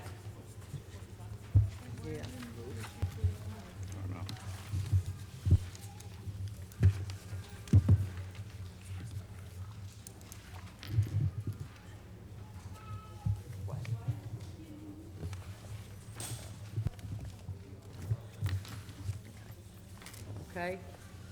We have a motion on a second. Second? Okay. I It was already seconded seconded. it. It was already seconded. Discussion? Councilwoman Hickey? I just like, this was number 245. I would just like to know why this one is being removed. We had a discussion last night that the other individual was being removed because, you know, she could just ride out her term. She was moving. But Karen Lukenda is a great sitting member on the Housing Authority. I don't know why Councilman Strano would ask for it to be removed. This is a council appointment, and we want to remove it for further consideration. You can vote it up or down. It's your choice. Well, this is a discussion, and I don't know what your intentions are, Councilman, but you are not familiar with the Linden Housing Authority, and this is an essential member to our board who does an amazing job and has been an amazing advocate in our community, and quite frankly, this is extremely inappropriate since it wasn't even under discussion last night. What do you, everybody's It trying to was- take over the Housing Authority now? It was discussed. When we have extremely It was- good people it taking was- care of our seniors? It was discussed. You should know it wasn't. It was discussed to take Audrey Pereira off because she's moving at the end of the month. There was no discussion about Mrs. Lukenda, who is amazing. Council President, if I may, Yes, Mr. Antonelli? the same rationale would apply to this appointment as well. This person would become a holdover if the resolution is removed from the agenda this evening. These are councilmatic appointments, correct, Mr. Antonelli? Correct, but this person would become a holdover if the resolution was removed from the agenda this evening. Just one more comment then, please. This is disgusting, what's going on in our city. The Housing Authority, I have been cooking Thanksgiving dinners with Ann Ferguson for 20 years. This man, Councilman Strano, has never even been in that building, barely supports anything there, and you have no idea. So you're going to take good residents of this city. Council President, Yes. if I may, and I apologize for interrupting. It's all about control. The motion that's before this body is to remove the resolution, not to personally attack Councilman Strano for the reasons why he asked for a motion to remove. I like to Well, then And I he would shouldn't be ask so that the inappropriate. comments be restricted to the removal of the resolution. Council You should be President. ashamed of yourself. Okay, Councilwoman, please. Councilwoman Cosby? Yeah. So I think last night we discussed, and the name that was mentioned was Karen Lukinda, and it was incorrect. So Karen Lukinda is not moving away? No. But, Gretchen, stop. But Mrs. Pereira is, and so I think maybe that's the confusion, that he wanted to still pull the name because he identified the name. Nevertheless, these people are recommended from the Housing Authority Director. And since I've been here for 9 years, and I was the liaison for 8 years, and I attend the meetings, to pull the names off just because we call them council appointments, it makes you wonder who is in line for these appointments. Is it someone who wants to be in the Housing Authority and create some kind of political something? Because since I've been here, we've been appointing who Miss Ann wants. And so this is who she wants. And to take it off is saying to Miss Ann, we don't care what you want, because we have 6 votes that do whatever we say. So I don't know, I mean, it's seconded, I'm not gonna vote yes, but still, as far as my discussion goes, I live in the 5th Ward, I've come to the meetings, I see the work that the commissioners do. You know, they are thoroughly trained, this woman is willing to serve a volunteer position. You know, and again, we have been doing it as long as we've been here, I know I have, and I think Council President as well. The recommendation comes from the Housing Authority Director. And those are the appointments that we've been doing continuously. So those are my comments. Thank you, Councilwoman. Yeah. Okay, can we have a roll call, please? Mrs. Ormond? Yes. Javik? Yes. Brown? Yes. Mohammed? Yes. Cosby? No. Roman? No. Strano? Yes. Coates? No. Medina? Hickey? No. Mrs. Yemakaitis? Yes. Okay. What? Okay, Are we still doing resolutions?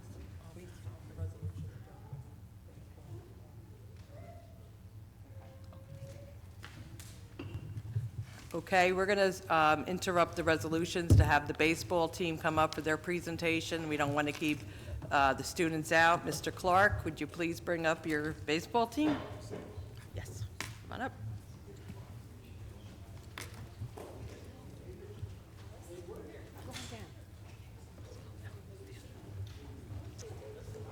Wow. Look at these fine young men. Wow.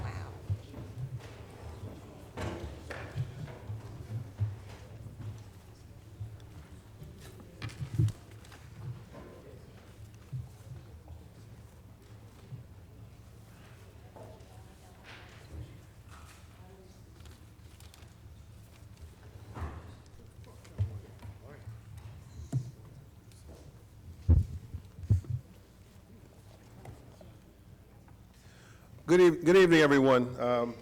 We have a resolution honoring the 2019 middle school baseball team. Now, for those of you who don't know, there were 2 teams. One was orange and one was black. This is the black team.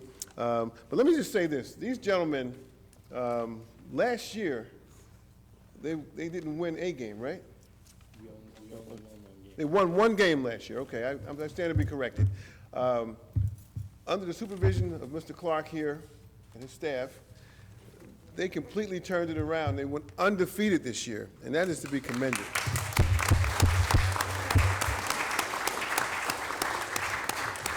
Now, I've been watching some of them since they've been in T-ball, and let me tell you, they've come a long way. We've got some great athletes here, and I'm just so proud of them. You know, and it's not just that they win baseball games. These gentlemen are disciplined and they're well-behaved, respectful, all the things you want in athletes, because we all know that sometimes athletes can get beside themselves, you know, especially when you start winning. People start treating you different. But let me tell you, this group right here is a special group. They're all very nice young men, all respectful, and they're to be commended for their play both on the field and their behavior off the field. And I'm just so happy to be here tonight to be able to congratulate them. So I'm going to read this resolution, and the resolution is just words, but it's right here, guys, okay? Whereas, under the direction of Coach Michael Clark, the 2019 Linden Middle School baseball team had a very successful season. And whereas the 2019 middle school baseball team consisted of team members Matthew Castillo, Daniel Cyprian, Jason Carrera, Ivan Cruz, Julian Cruz, Connor Lewis, Carmine Miola Dreisig, I knew the Dreisig part, I went to school with his dad, okay. Michael Miola Dreisig, Alexander Nitch, Philip Orzakowski, Jimmy Jones, Andrew Plummer, know those guys, Lucas Prendez, Philip Principato, and Robert Zach. And whereas during their 11-game season, they went undefeated this season. And whereas the Mayor and Council of the City of Linden wish to recognize the outstanding accomplishments of Coach Clark and the 2019 middle school baseball team. Now therefore be resolved by the Mayor and Council of the City of Linden, we do hereby recognize and congratulate Coach Michael Clark and the members of the 2019 middle school baseball, Matthew Castillo, Daniel Cyprian, Jason Carrera, Ivan Cruz, Julian Cruz, Connor Lewis, Carmine Mielo Dreisig, Michael Mielo Dreisig, Alexander Nitch, Philip Orzakowski, Jimmy Jones, Andrew Plummer, Lucas Prendez, Philip Principato, and Robert Zach. And be it further resolved that a copy of this resolution be placed in the minutes of the City of Linden, Council of the City of, be placed in the minutes of the City Council of the City of Linden, and that a copy be presented to Coach Clark and all the members of the 2019 Linden Middle School baseball team. Signed by myself, Mayor and President of Council, Mayor Michelle Yamakaitis, and Joseph Bodek, the clerk. Congratulations, guys.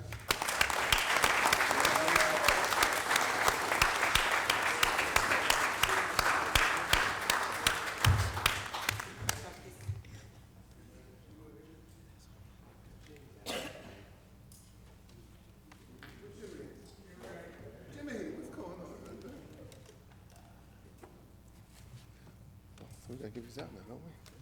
Oh, I'm with the coach. One at a time. We got here. This one goes to,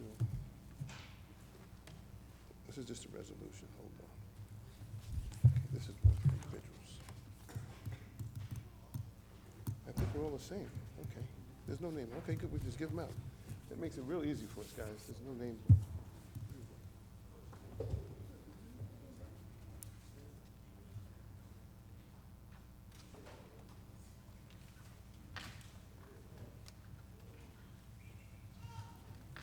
Mr. Clark, would you like to say something? Yes, thank you. Thank you very much, Mayor Armstead and whole city council, everyone for coming today to recognize us and our accomplishments. Well, the team's accomplishments, I just put a lineup together. I've been coaching as the head coach for the Linden Middle School baseball program since this whole team was in 6th grade. And like Mayor Derek Armstead said, we won one game last year. We've been through ups and downs, but we've seen a lot of maturity in our young student athletes. All of our students have kept their grades up in class and eligible to play baseball, which is the most important thing. But their accomplishments, 11-0 season, is it hasn't, I'm pretty sure 36 years, it hasn't happened in the city of Linden. Thank you. They deserve that.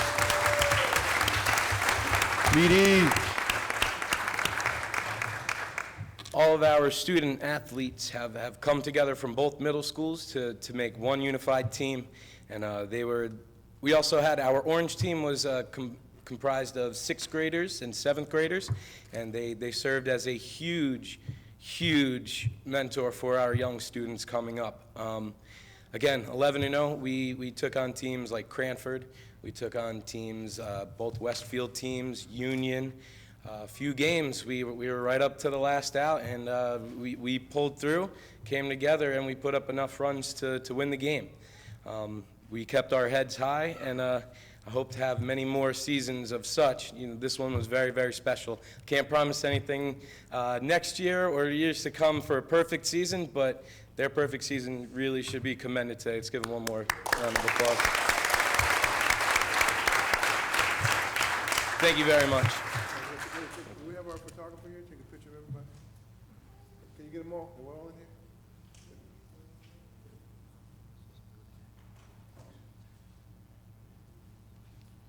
Smile, guys.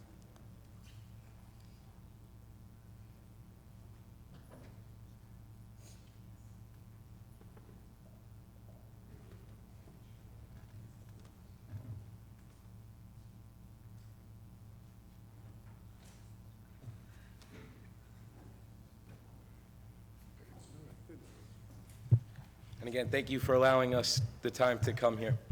Take care. Thank you, Coach.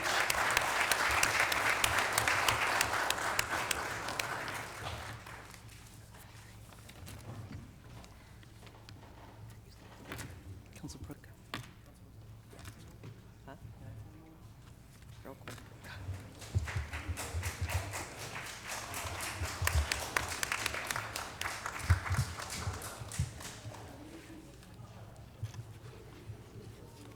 Okay, we'll move on with resolutions. Anyone wish to pull any resolutions, number 2019-232 to 2019-272?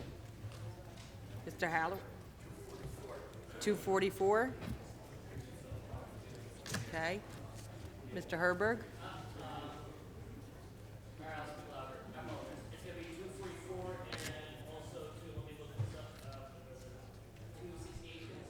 $268? Okay. Mr. Principato? 236.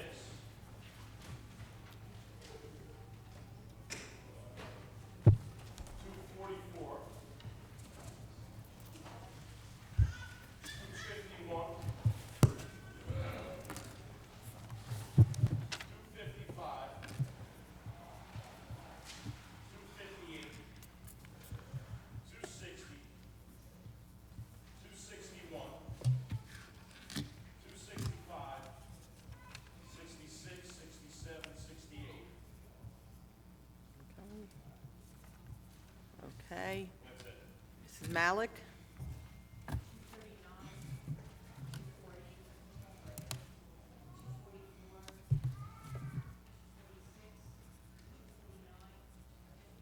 $246, $249.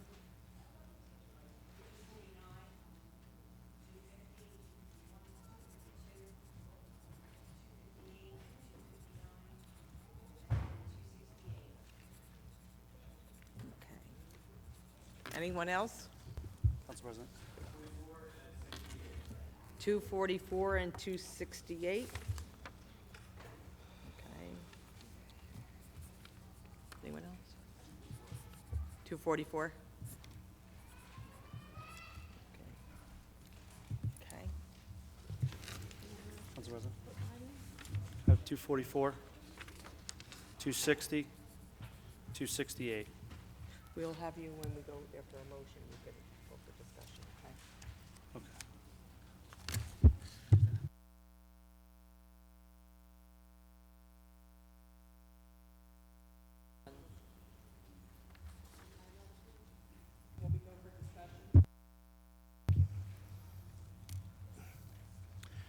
Yes, Council President, I make a motion for the approval of resolutions 2019-232 to 272 with the exception of the following: 151, 236, 239, 240, 244, 246, 249, 250, 251, 255, 258, 259, 260, 261, 265, 266, 267, and 268.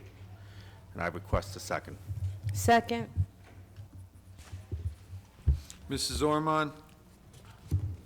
Yes? Javik? Yes. Brown? Mohammed? Crosby? I'm abstaining on 243. I'm voting no to 253 and abstaining on 255. And yes to the others that have not been pulled. Roman? Yes. Strano? Yes. Coates? Yes. Medina? Yes. Hickey? Yes. Mrs. Yamakaitis? Yes. Okay, Mr. Principato, we'll start with you.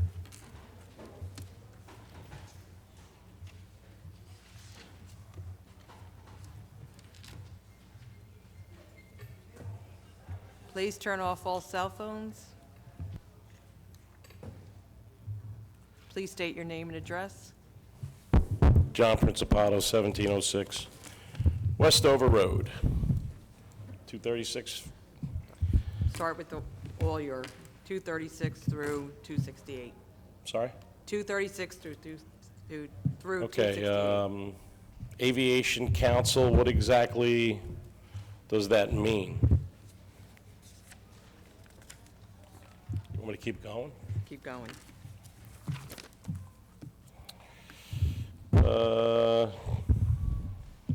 251, resolution awarding a contract to Pascac Data Services. How many laptops is that for?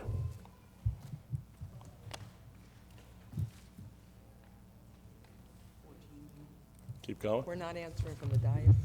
How many am I going to answer? I don't think there's enough You time have to... 5 minutes, sir. To ask all of them. You have 5 minutes. That's This council is rules that we ridiculous. 255. The planning board's going to investigate a property commonly known as tax map, block 587, it doesn't matter. Where is this? Another redevelopment property. Where is it located? I have questions about it. I'm sure I'm not going to be able to ask those questions because of the ridiculous constraints put on me. I have about 10 or 12 questions on these resolutions, and there's no way possible that I can ask all of the questions I need to ask. And this is just an atrocity to the taxpayers, not just me. 256, where is the dirt going that they're taking off of Southwood Avenue, the contaminated dirt that wasn't supposed to be put there, but was put right next to the PAL fields, and they thought that that was a good idea at the time. I'm not sure who that was. And also, they moved some of that dirt around the city to city parks, I'm told. So I want to know where it's going now. 258. They're looking for money, $91,000, to put a cover over Raymond Wood Bower Promenade. I had spoken to some people from Columbia Bank. They said that they were going to give the city about the same amount of money to do it. I want to know what happened to those plans. Did they fall through? 260, a resolution appointing Aloha Law Firm, I can't even pronounce that, in the matter of the City of Linden versus the Democratic Committee in the amount of $10,000. Why are we paying for this? We should not be paying for this. This is ridiculous. Ridiculous waste of taxpayer money. You want to fight them? Fight them yourself. 261, resolution authorizing a shared services agreement with the Linden Rozelle Sewerage Authority. We don't have anybody qualified in-house to do this. We're going to give someone $6,000 on the outside, an outside firm. Again, more money just thrown up in the air 265, resolution designating the property commonly known as blah, blah, blah, 1201 South Park Avenue. I heard that the plans for that property already went in front of the zoning board. I may be wrong on that, may have been a planning board or zoning board, so someone's got something cooking in the mix, and we are, again, going to name a property to be redeveloped, and it's going to be very interesting to find out who the developer is. 266, resolution authorizing the planning board to investigate another property. I know this property very well. I hope you're not trying to take this property from the property owner, because the property owner's been in the city of Linden for longer than any of us in this building have been alive. I know that for a fact. So be careful with that one, because that's going to cost you a lot of money. And 267, I have two more resolutions. Make Can it I quick, can I sure. can I please have 2 more minutes, ma'am? No, we don't give more minutes. Oh, darn. Finish up your questions real Okay, quick. resolution 267, resolution amending resolution whatever, fair and open process accordance for public relations. Is this another public relations firm that we're hiring? I'd like to have some answers on that, and I'd like to know. 268. 268, and that kind of links together with that one. The question I have is this: who's the owner of that public relations firm? How many public relations firms do we have working for the city of Linden right now, and how much are we paying all of those firms? And what's the cost to us currently, and what's the cost going to be if we pass these resolutions? And who are the owners of the public relations firms? Thank you. Thank you, Mr. Principato. Mr. Antonelli, Resolution 236, regarding, Thank you, Council President. This resolution is to hire Aviation Council to deal with some compliance issues with the airport and the FAA. We actually engaged this firm last year, so it's just a continuation of legal services for this year. okay. Resolution 244, Mr. Antonelli, the Investigatory Committee.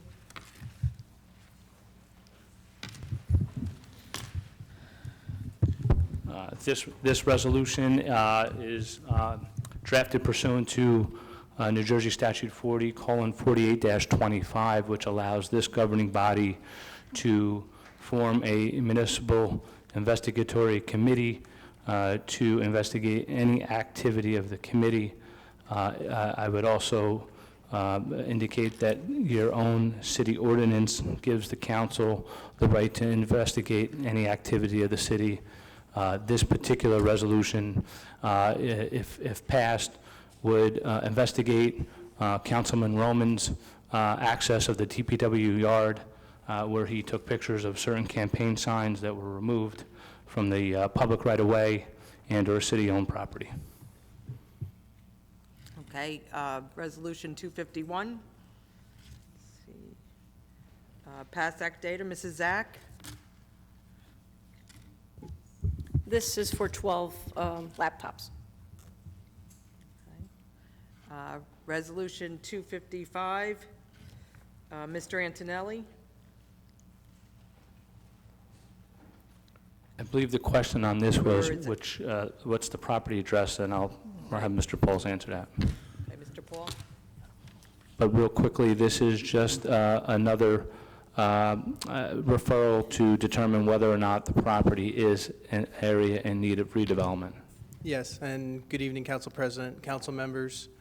James Polis from McManaman, Scotland, and Bauman, City's Redevelopment Council. So 255 is Block 587, lots 8, 9, and 23. Those are in the area of Tremley Point. It's probably to the most southern and eastern portion of the peninsula, where there's been some vacant railroad tracks as well. There's been interest with regard to certain property owners that might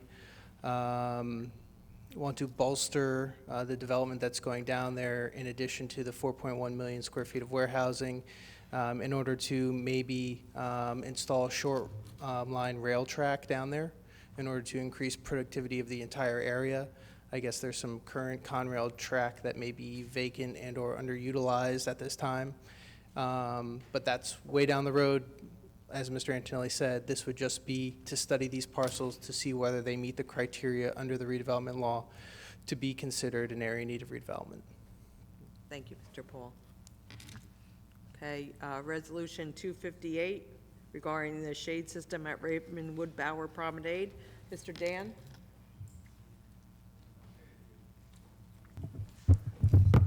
I'm not aware of a bank donating money to the town for this shade. Mr. Principato, if you know of something, give me a call tomorrow, because it's very interesting. We can still offset this expenditure if we've got a good contact. I'll follow it up. Okay, thank you. Resolution 260. Mr. Antonelli? This resolution is to appoint the lawyer law firm who will continue the pending litigation against the city. The plaintiffs are Paul Coates and the Linden Democratic Committee. Thank you, Mr. Antonelli. Resolution 261.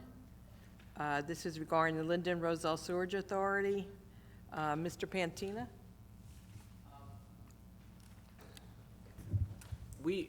We had looked at consulting services, and there were several $1,000s a month, and we decided to go or propose shared services with Linden Rozelle Sewage Authority, which was going to offer really $6,000 just for the rest of the year, so it was $1,000 a month. No, we don't have a C4 license currently on staff, but we're working on it. I think that answers your Okay. question. Thank you. All right, Resolution 266. Mr. Antonelli regarding 7 Northwood Avenue. Don't recall what the question was for this, but again, this would be another referral, if passed, to the planning board to determine whether this property in the area of 7 Northwood Avenue to 27 Northwood Avenue and from 11-15 West Elizabeth Avenue is an area that should be designated as an area in need of redevelopment. Okay, thank you. Resolution 267. Mr. Antonelli regarding the professionals. This resolution amends a prior resolution that qualifies certain professionals with regard to public relations. This council has instituted a policy where most of the vendors that contract with the city first are qualified through a fair and open process. Once the vendor submits, a resolution is passed, and then from that list, when the need for services arise, you award a contract, and that's what the second resolution would do in this particular instance. Thank you, Mr. Antonelli. Mr. Herberg, would you please come up? You have resolutions 244 and 268. Please state your name and address. Yep. Give me 1 second, just organizing. All right. Can you hear me now? All right, guys. My name is Hans Herberg, 1501 Westover. Okay, with 244, I had a question about this. When you guys were talking about the municipal investigator, sorry, I took my sugar. Is it a conflict of interest, you know, for everyone to investigate their own? I mean, my concern is like, all right, I know this man before he was a councilor, he's a great guy, but I mean, there is a policy. I mean, everyone's innocent until proven guilty in court of law. I mean, I got confidence in the police department, and you know, they do a great job. I mean, I think, you know, let's not judge and jump the gun to conclusion. Let's, you know, I think it's fair, appropriate. Let, you know, the police or whoever to investigate, because come on, I mean, the police department, they've done a fantastic job. I mean, when I got jumped years ago, I mean, Chief Hart's officers worked around the clock, even the prosecutor office, they did a great job. I mean, these guys have investigation skills. They went to school and they got certifications. So I think in my, you know, input, you know, when they talk about municipal council investigative committee, I mean, I feel like it's conflict of interest. I mean, because everyone works together and stuff, but I mean, if there could be somebody outside, maybe from the prosecutor office or from the attorney general's, I mean,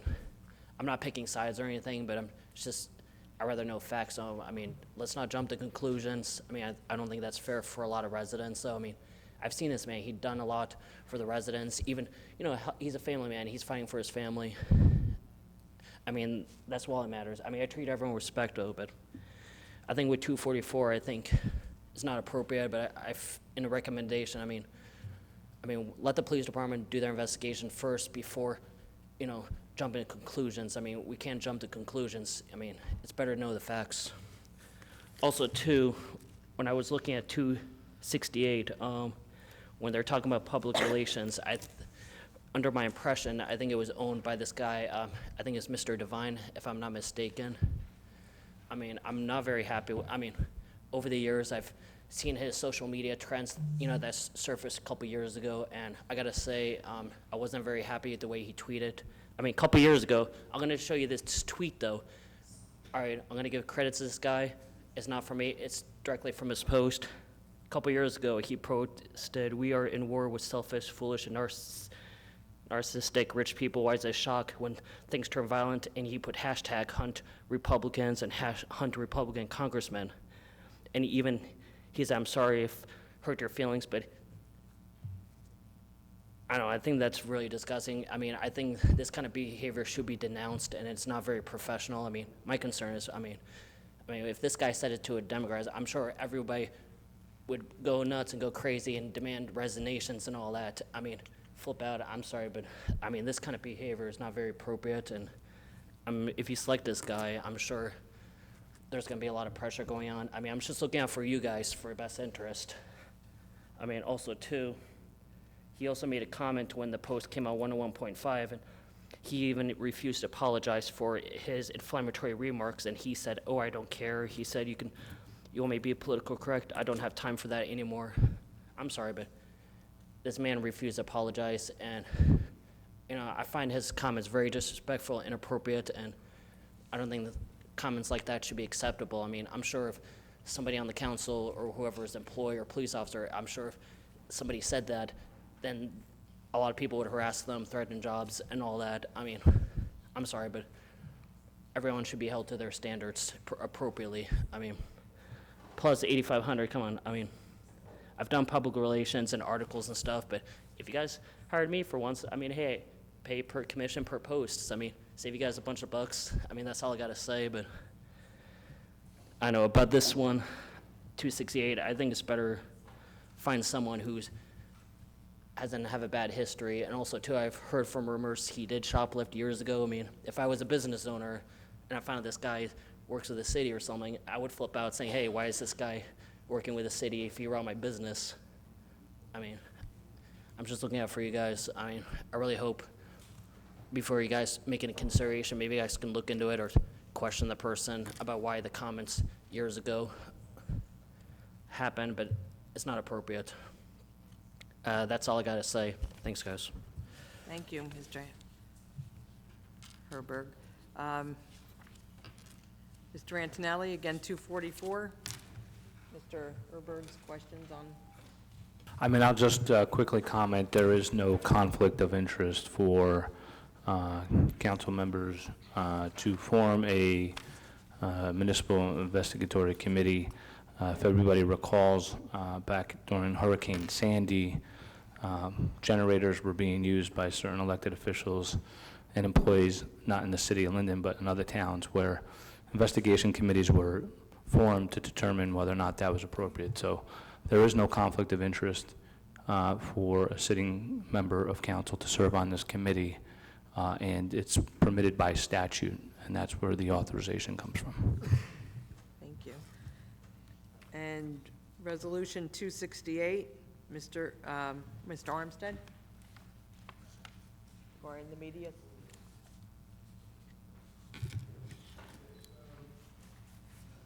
As you all know, earlier this year, we were hiring a public relations firm that was headed by Kevin Derrickeye. Kevin Derrickeye has taken on a job with the United States government in the census, and he was prohibited from being involved in public relations for any cities or government entities.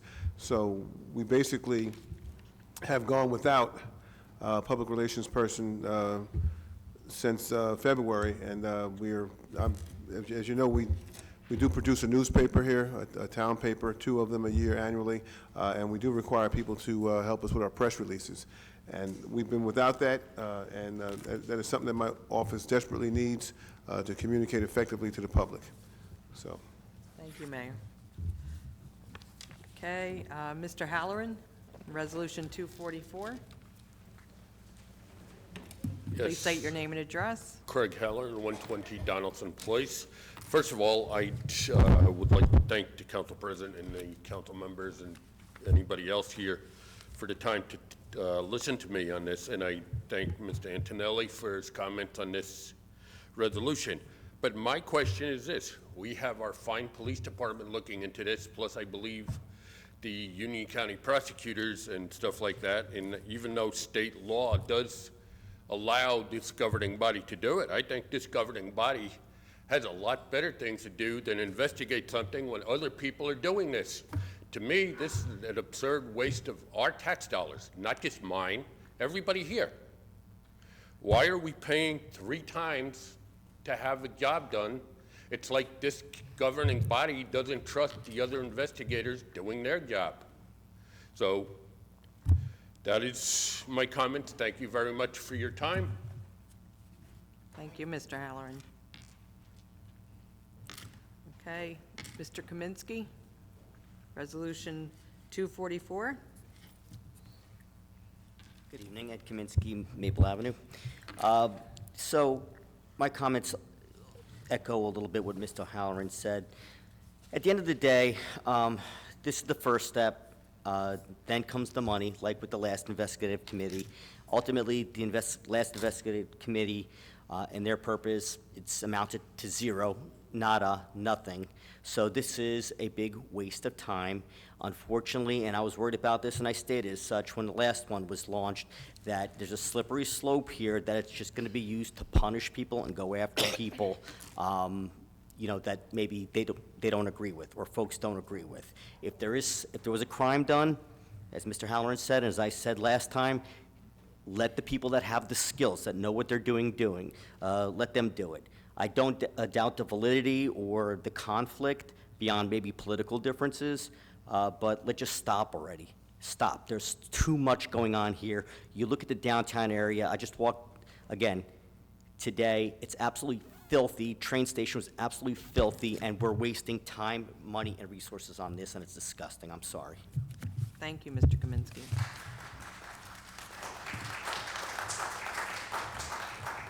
Mr. Kazar, Resolutions 244 and 268. Please state your name and address. John Kaiser, 23 West Munsell Avenue. I just echo the sentiments for 244. There's nothing really left to add to that. That's just, it's a joke. 268, CMD Media, NJToday.net, Lisa McCormick, James Devine, the same guy that was outside School 2 taunting Terrence Brown, telling him he's going to vote 30 times. But there's an email about me or whatever. I grew up in Linden Page. If everyone saw this woman spouting nonsense, okay? She was backed by the mayor. The mayor might as well write the articles himself, okay? This is going to be a propaganda page for the mayor. It looks like a 10-year-old designed the website, and we're going to pay this person $8,500. I just feel it's going to be a mouthpiece for the mayor. I've seen the articles before. Like Khan said, very biased. So that's it on that. Thank you, Mr. Kazar. Mrs. Malik.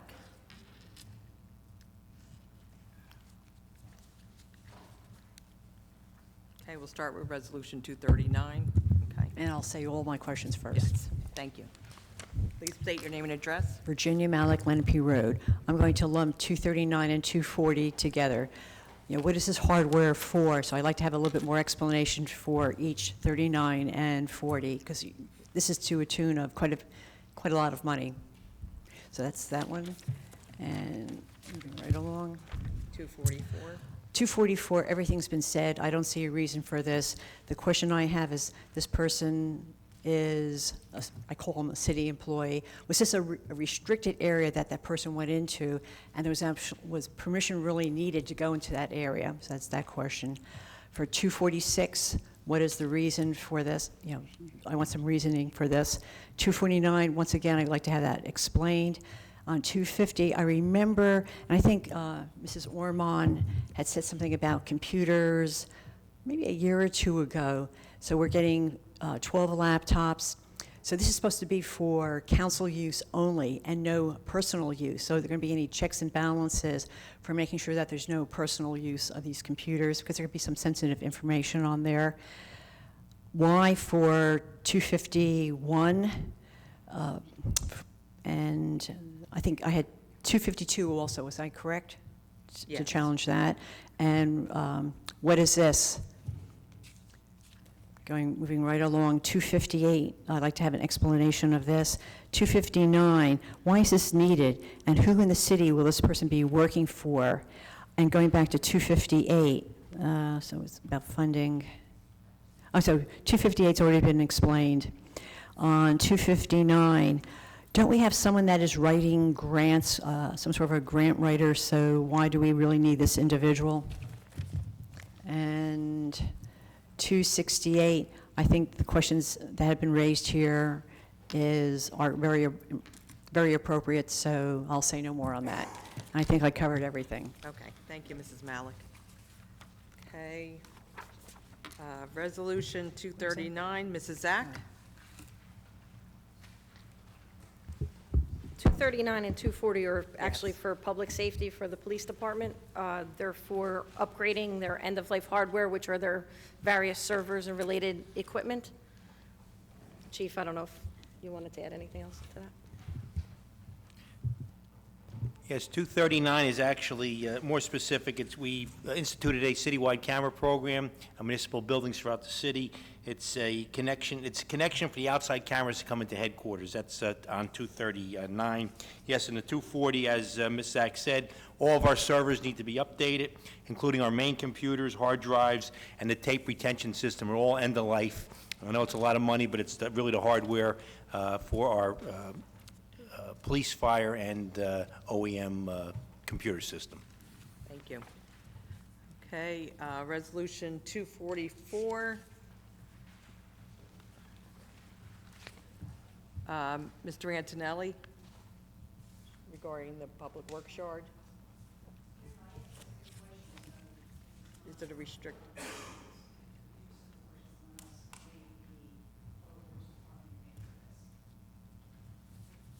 Mr. Antonelli, should we have Mr. Danick speak on this, or? Well, if the resolution's passed, that'll be part of the committee's investigation. It's my understanding the yard was closed, but again, without prejudging anything, the committee would look into whether or not it was a restricted area, whether or not it was closed, whether or not the councilman had the authority to enter the yard.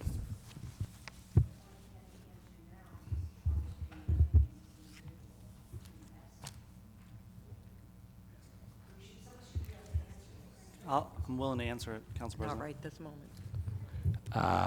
It would be derelict for me to answer that question right now. Again, this would be in the purview of the committee who would investigate that issue and other issues related to this. Thank you. Okay, Resolution 246, Chief Hart, regarding the chaplains. Yes, this is a police chaplain program we're starting. We have a non-paid police and fire chaplain, Bishop Donaldson, now for the city of Linden. Under the Police Department and Community Policing, I've instituted a chaplaincy program. Some of the larger towns utilize. We use our interfaith ministers within the town to come together and meet with our police officers to help with issues within the city. And it's multi-denominational. Right now, we're starting off with 5, which is in the ordinance. They're all ministers from Linden. It's a great group of people, and it's a win-win for the city and for the police department. They're non-paid positions, and it's to help us address problems within the city and within communities and churches within our neighborhoods throughout the town. Yes, 5, yes. That's the initial program is 5, that's correct. We have our initial meeting tomorrow morning at 9 o'clock. Okay. All right, Resolution 249. Mrs. Zach, would you be able to explain about the Street Smart Pedestrian Safety Grant? Sure, this is a grant that we received after the adoption of the budget. When we received funds after the adoption of the budget, we do what's called a Chapter 159 resolution that allows us to amend the budget and put that revenue into the budget. The New Jersey Division of Highway and Traffic Safety had provided the city with a grant for $41,000 for the Street Smart Pedestrian Grant. I believe we have received this grant in the past as well. Resolution 250, Mr. Roth, regarding the city employees with the purchase of uniforms. Mr. Roth. Why are they needed? Resolution 2. We have a contract that, with the 469 union that calls for us supplying uniforms.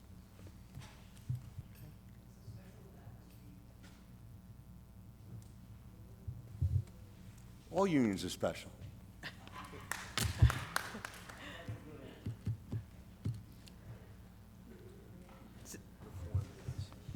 We're all city employees who work in DPW, Parks and Rec, they wear uniforms that delineate their unit. So we have green, we have yellow, we have blue. All right. Resolution 251, Mrs. Zach, regarding the laptops with PASAC data. Why do we need them? Was the question. The last time the laptops had been purchased had been several years ago. There's changes with technology. The IT committee had reevaluated it and now are recommending the replacement for the laptops. We do have a City of Linden computer policy that all elected officials as well as city employees should adhere to. Again, we don't, personally monitor every single member's computer, but if there's an issue, we do have control over the purview of reviewing what's on that computer. Okay. All right. 252, Mrs. Zach, the item of revenue for the Clean Communities. Yes, this is a grant. Once again, once the budget was adopted, we have to do what's called a Chapter 159. We receive this grant annually. This is for our Clean Communities program. This allows our youth to participate in cleaning up the city. As you had remembered earlier, under our personnel report, there were certain names, and we look for the youth to be employed, and they work at cleaning up the city of Linden through the Clean Communities program. This grant also enables us, if we wanted to purchase certain equipment that's needed for cleaning up. A portion of the street sweeper that's used on Wood Avenue was in last year's Clean Community Grant. We were able to use part of that fund to offset that expenditure as well. Okay. And 259, Mrs. Zach? 258, I'm sorry. Oh, that's the Raymond Woodbauer Promenade. Yeah, that one you said was, okay, 259? 259 Yes. is in regards to our grants person. We had passed a resolution earlier this year to engage them on a temporary budget. Now that the budget is passed, this is for the remainder of the year. They are the grants people that are responsible for obtaining any type of federal, state, or local grants that we need assistance with. Okay. And Resolution 268, Mayor Armstead, regarding our media.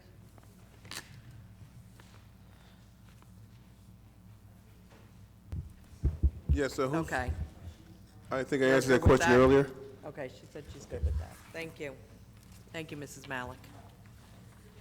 Okay, can I have a motion? After the motion. You didn't raise your hand when we asked. I asked again if there was anyone else. Mr. Antonelli? They might be ones we voted on previously already? Are they ones we voted on? No, 236 and 244. Okay.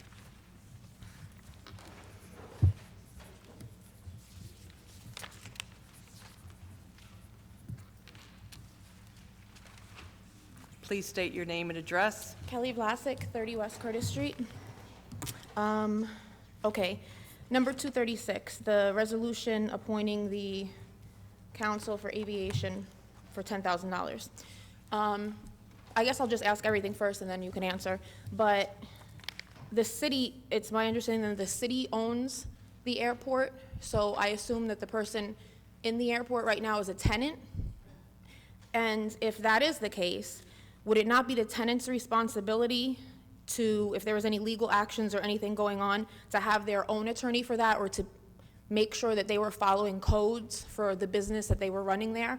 I'm not quite sure why the city would have to foot a bill for the attorney for that if, according to tax records, the city owns the airport. So, but there's a tenant in there or some type of monetary exchange, so I'd just like that clarified.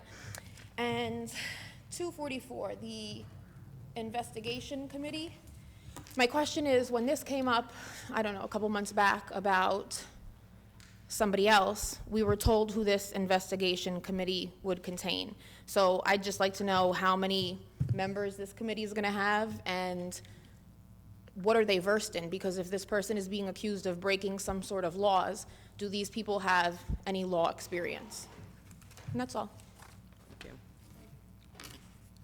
Okay.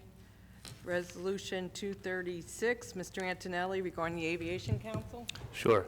The city is the owner of the property, which has a long-term lease with the airport operator. However, in this particular instance, because we're regulated by the FAA, unlike a traditional landlord-tenant scenario, in this particular instance, when the FAA has compliance issues, it looks to not just the operator, but the city as well. The only public entity that the city of Newark owns, the Newark Airport owns that property as well as Elizabeth, but because the New Jersey and New York Port Authority run the airport, the FAA will hold just them liable for compliance issues. That's the only public entity that they do that with. Any of the smaller airport operators that are municipally owned, like in this case the city of Linden, they still look to the city of Linden for compliance issues. So that's why we're retaining counsel to make sure that the airport operator is in compliance with FAA and any other issues that come up with the operator. That's why we're retaining counsel. Thank you, Mr. Antonelli. Okay, 244, again regarding the Investigatory Committee. I believe one of the questions was which members of council would be on the committee if the resolution passed. It would be the council president, Michelle Yamakaitis, and Councilman Alfred Muhammad. Again, this is permitted by state statute. Does not require members of council to have a law degree to do investigation. And there's been a lot of discussions on it tonight. It's my understanding there are several investigations going on, 2 of them criminal, and if this were to pass, obviously this body does not have that sort of power on a criminal side, but it certainly could look into whether or not certain issues, city policies, et cetera, were violated, which is not going to be a part of the other investigations. Thank you, Mr. Antonelli. Okay, can I have a motion on the resolutions? Yes, Council President, I make a motion for the approval of Resolution 151. I don't know, I have to repeat every single one of them, but 151 to 268. And ask for a second. Okay. Second. Discussion? Councilwoman Cosby? You want me to tell you the numbers I want to talk about, or just discussion? Give me the numbers you want to speak on. 244.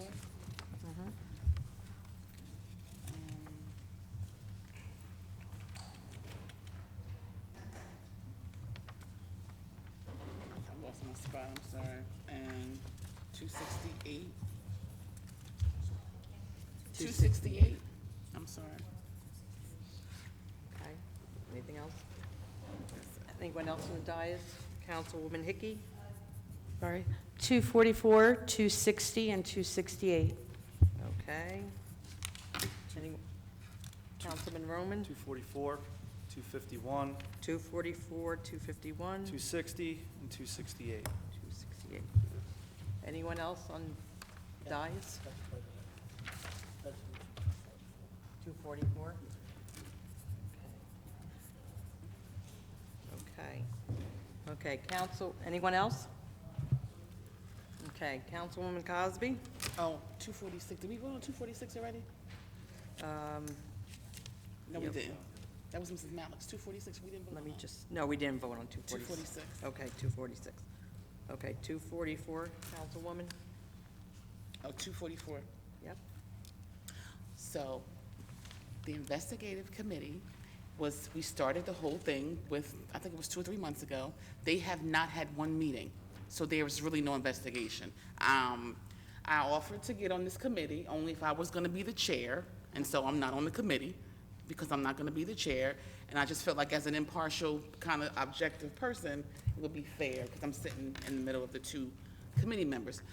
With all that being said, I have requested, I did my own investigations, years and years of investigations on issues in the city, only to have ethics complaints brought against me. So what I'm gonna ask this council, if we're gonna pass this tonight, if it should pass, then I'm gonna give my recommendations for some investigation committees.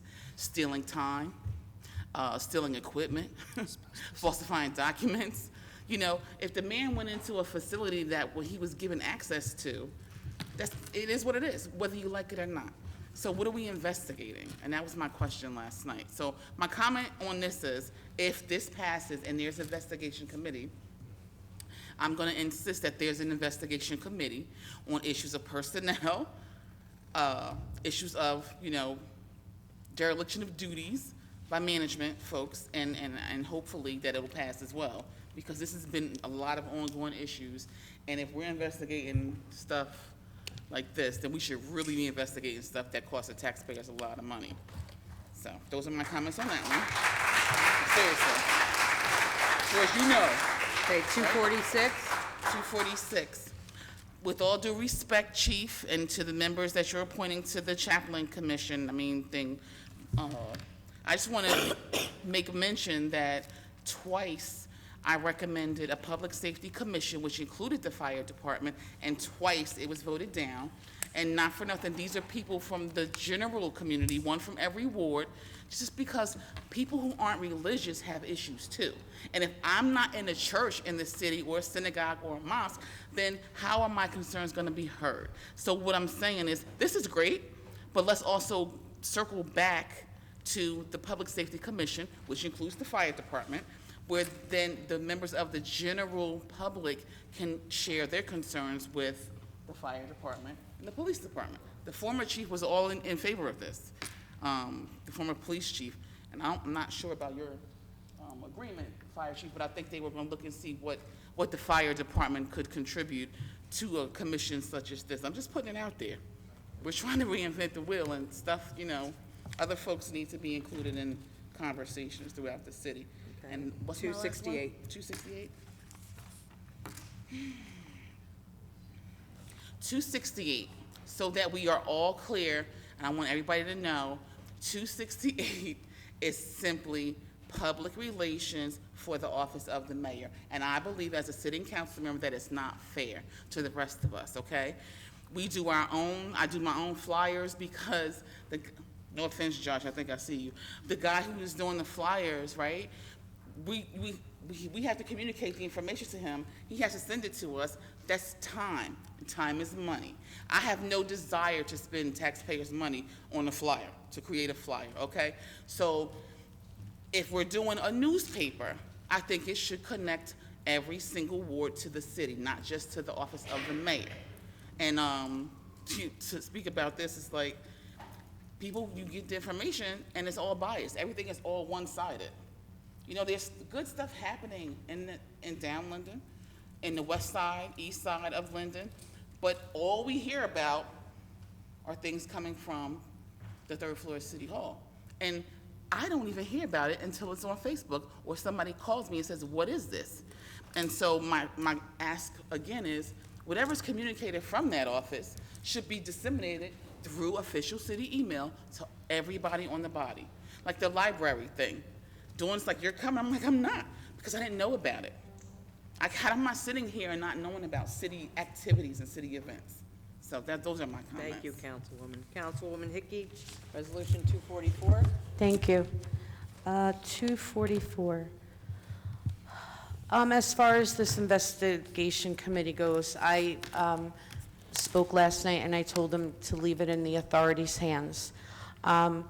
I just want to mention that 2 weeks ago, I didn't even realize, but my hot pink signs from last year, somebody sent me a picture because they were all sitting in DPW. As far as Councilman Roman goes, I do believe that most council people sitting up here have a key to City Hall and are able to come here at any matter of time.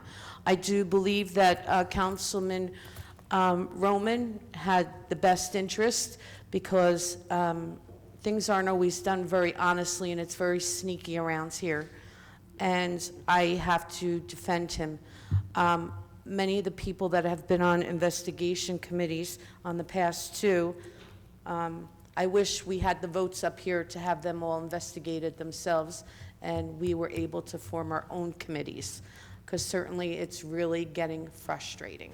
But I personally don't want to be on an investigation committee. I will be glad to hand it all to the authorities, which I've done in the past, and we'll continue from there because they are the professionals and who know how to handle these situations and are educated and trained to do this. I'm sorry I see the frustration on your face, Councilman, but it is what it is, but I always do support you. So that's for 244. Resolution 260. 260. So this is about the Linden Democratic Committee versus the City of Linden in the amount of $10,000. There is no reason why anyone in this audience right now, or therefore in the City of Linden, should have to spare the expense in our tax dollars for political games. Certainly, some of us have extremely expensive fundraisers that roll in quite a bit of money or raises, and you should pay for it yourself. You brought it on.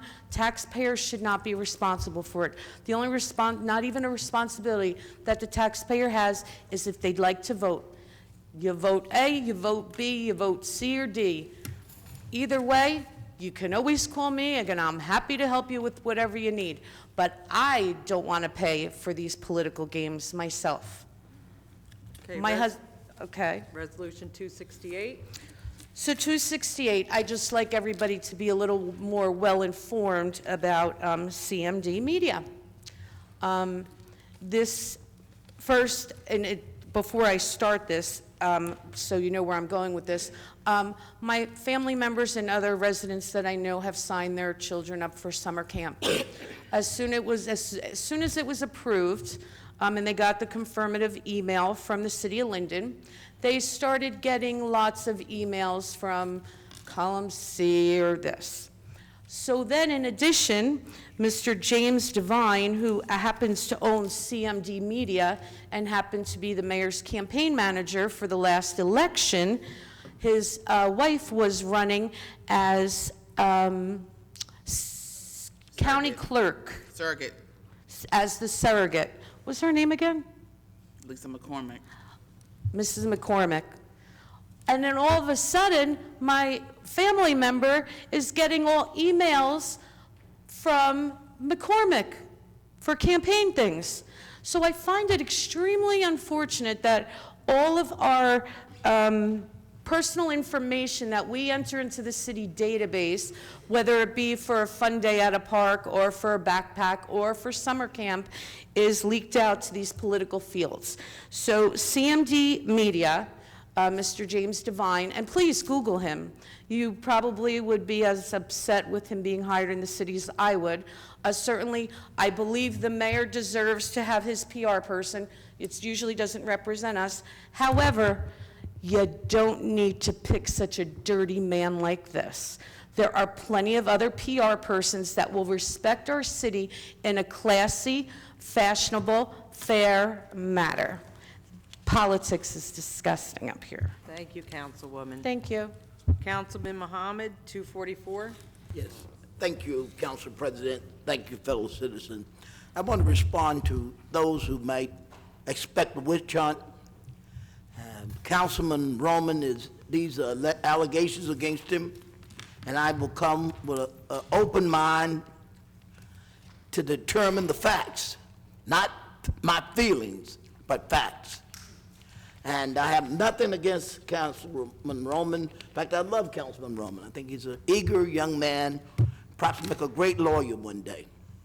So as the chairman of the law committee and sitting with the council president who doesn't have a prejudiced bone in her body, I'm sure we will render the kind of judgment. We're not a court, not a tribunal. We're just here to make an inquiry as any legislative body should and can do. And we have authorization by the statute, and I must tell you, he will be treated fairly. We will get at all the facts, and we will render a report to this council and to this body, and I'm sure all of you on here will unanimously accept it because you will see it will be done without prejudice. Thank you. Councilman Roman? Thank you, Council President. For 251, the IT laptops that we bought for mayor and council, I serve on the IT committee for the first year with Armando Medina, sometimes Councilman Brown. I think he showed up once. So we've been talking about this for a while. Our laptops here, they're not that great. Batteries die very quickly. Some of them are unusable. I think the reason only mine works is because it was seldomly used by the previous owner. So when we first got the quote, the committee, me and Armando and I, cut out hard drive space, made them smaller. We cut out the cases, and we cut out the little pens that touch the touchscreen to save the city money. It's a good deal, and I just wanted to point that out, that we did our due diligence and worked to probably cut about $6,000, $7,000 off that price. 260, Iola Law Firm. Iola Law Firm is very connected to Union Township, Mr. Antonelli as well. Iola recently was appointed counsel of the Linden Board of Education once Column C, took over. I would also like to point out that Antonelli and Cantor was appointed to the Labor Council at $165 an hour last Board of Education meeting. I would like to point out that the Linden Democratic Committee offered a settlement which was verbally accepted by the council, in which that they would appoint council. Councilwoman, you're violating attorney-client privilege. I would caution against divulging attorney-client privilege information. That was discussed in executive session, sir, and you know that. I shouldn't have to tell you that. Anyway, connect the dots here, people, all right? I sat through a 2.5-hour meeting, and it was just a waste of time, because they knew what they were gonna do. It was just political theater so they can get one more blip out there. And that's the way, unfortunately, the political world has been operating. Everyone's guilty of it, but that was the purpose of that. It's not right. This 10,000, wasted. 10,000 could get me 1/10 of a way to park at School 6 right now. That's what I'll say on that. 268, CMD Media. Yes, Hans, this guy did go on Fox News and got embarrassed and said, we're going to hunt Republicans. I'm not sure if it was before or after, but right around the same time, a guy showed up to a charity congressional baseball game with an assault rifle and shot a bunch of congressmen. A lot of them were Republican. Councilman, could we just stick to the resolution? Okay, so, well, I'm just pointing out that this is the guy you're all hiring. So I'm going to stick to that. What is the media group? What are they going to be doing specifically? How are they going to bill? Are they billing hourly again and all at once? The principal of this company, which ran on Column C this past week. The other is a campaign consultant, not campaign manager. I'd like to correct that. He was a campaign consultant. These are payback resolutions where you repay the campaign consultants through city tax dollars. And that is the main basis of me voting against it. In 2005-06, he overbilled the city of Linden like $35,000 through his old company. He overbilled the city Rawway, the Rawway Board of Education. He was dismissed from all these situations, dismissed. I think it was, 2-3 years ago, a PAC that he was the principal chair of got a $150,000 fine from the ELAC board. The freeholders, he overcharged the freeholders, I think, years and years and years ago, and they want the money back. I'm not sure if they ever got it. I think they did settle. They settled for like 35 grand instead of 55 grand. I'm not sure of that either. Yeah, like, I mean, the guy got caught at our shop, right? Shoplifting. Shampoo. This is a guy who's about to come in and do all the PR and bring out stuff in our city. I'm not lying to anyone right now. These all happen. These are actual things I can show you data for. It's right here. This is a payback, Rezo. And I respectfully request the $10,000 and the $8,500 so I can use it for a park in the 6th Ward. Resolution 244. I'm just gonna, oh, okay, that's the last one. Thank you, Council President. I'm gonna just do this real quick. In regards to Resolution 244, the City Council is making an investigative committee to investigate me. Last night, there was an executive session called. I was called out of it.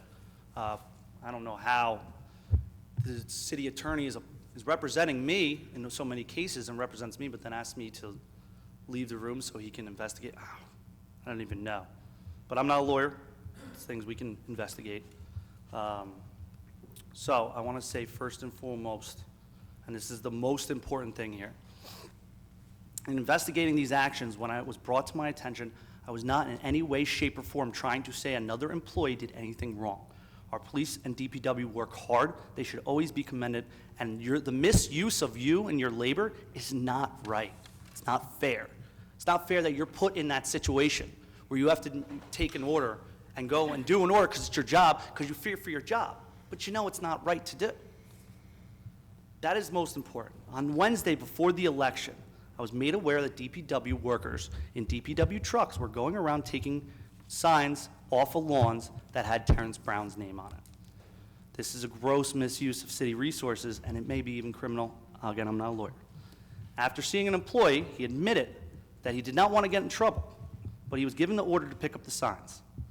Upon inspection of truck number 20, I found well over 30 or 40 campaign signs of Terrence Brown and 1 or 2 other signs of his opponent.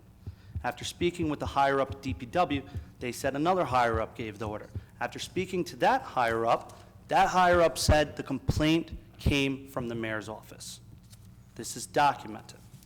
Right around that time, the state announced that they would immediately be investigating the situation, and I turned over all and every evidence I had, and I told them and gave it to them. That's that. That's the facts of this. The City Investigative Committee cannot investigate criminality. What are they going to do? Recommend to the Attorney General? Like, they're not the most capable people in the world to be able to do this? What are they trying to get out of this? I don't know. I do know, actually. Simple, as I said before. Insider, check it tomorrow, press headline. City Council moves to investigate Councilman Roman for what? What'd you say, Mayor? For tampering with signs or staging a sign stealing? Yeah, that's will be the headline. So, under the city charter, city council members, which I'm honored to be selected by my neighbors to be, have executive authority over this city. We have access to various buildings owned by you, and you, and you. You own these buildings, they don't. Under our charter in New Jersey SA 40A 61-5, powers of the council may investigate any, or a member of council may investigate any activity of the municipality. It's right there in black and white in our laws. As the councilor said earlier, city council members can investigate any activity of the municipality. The statute doesn't say an investigation committee, it says council members. The resolution and investigative committee is simply for show. This is theater.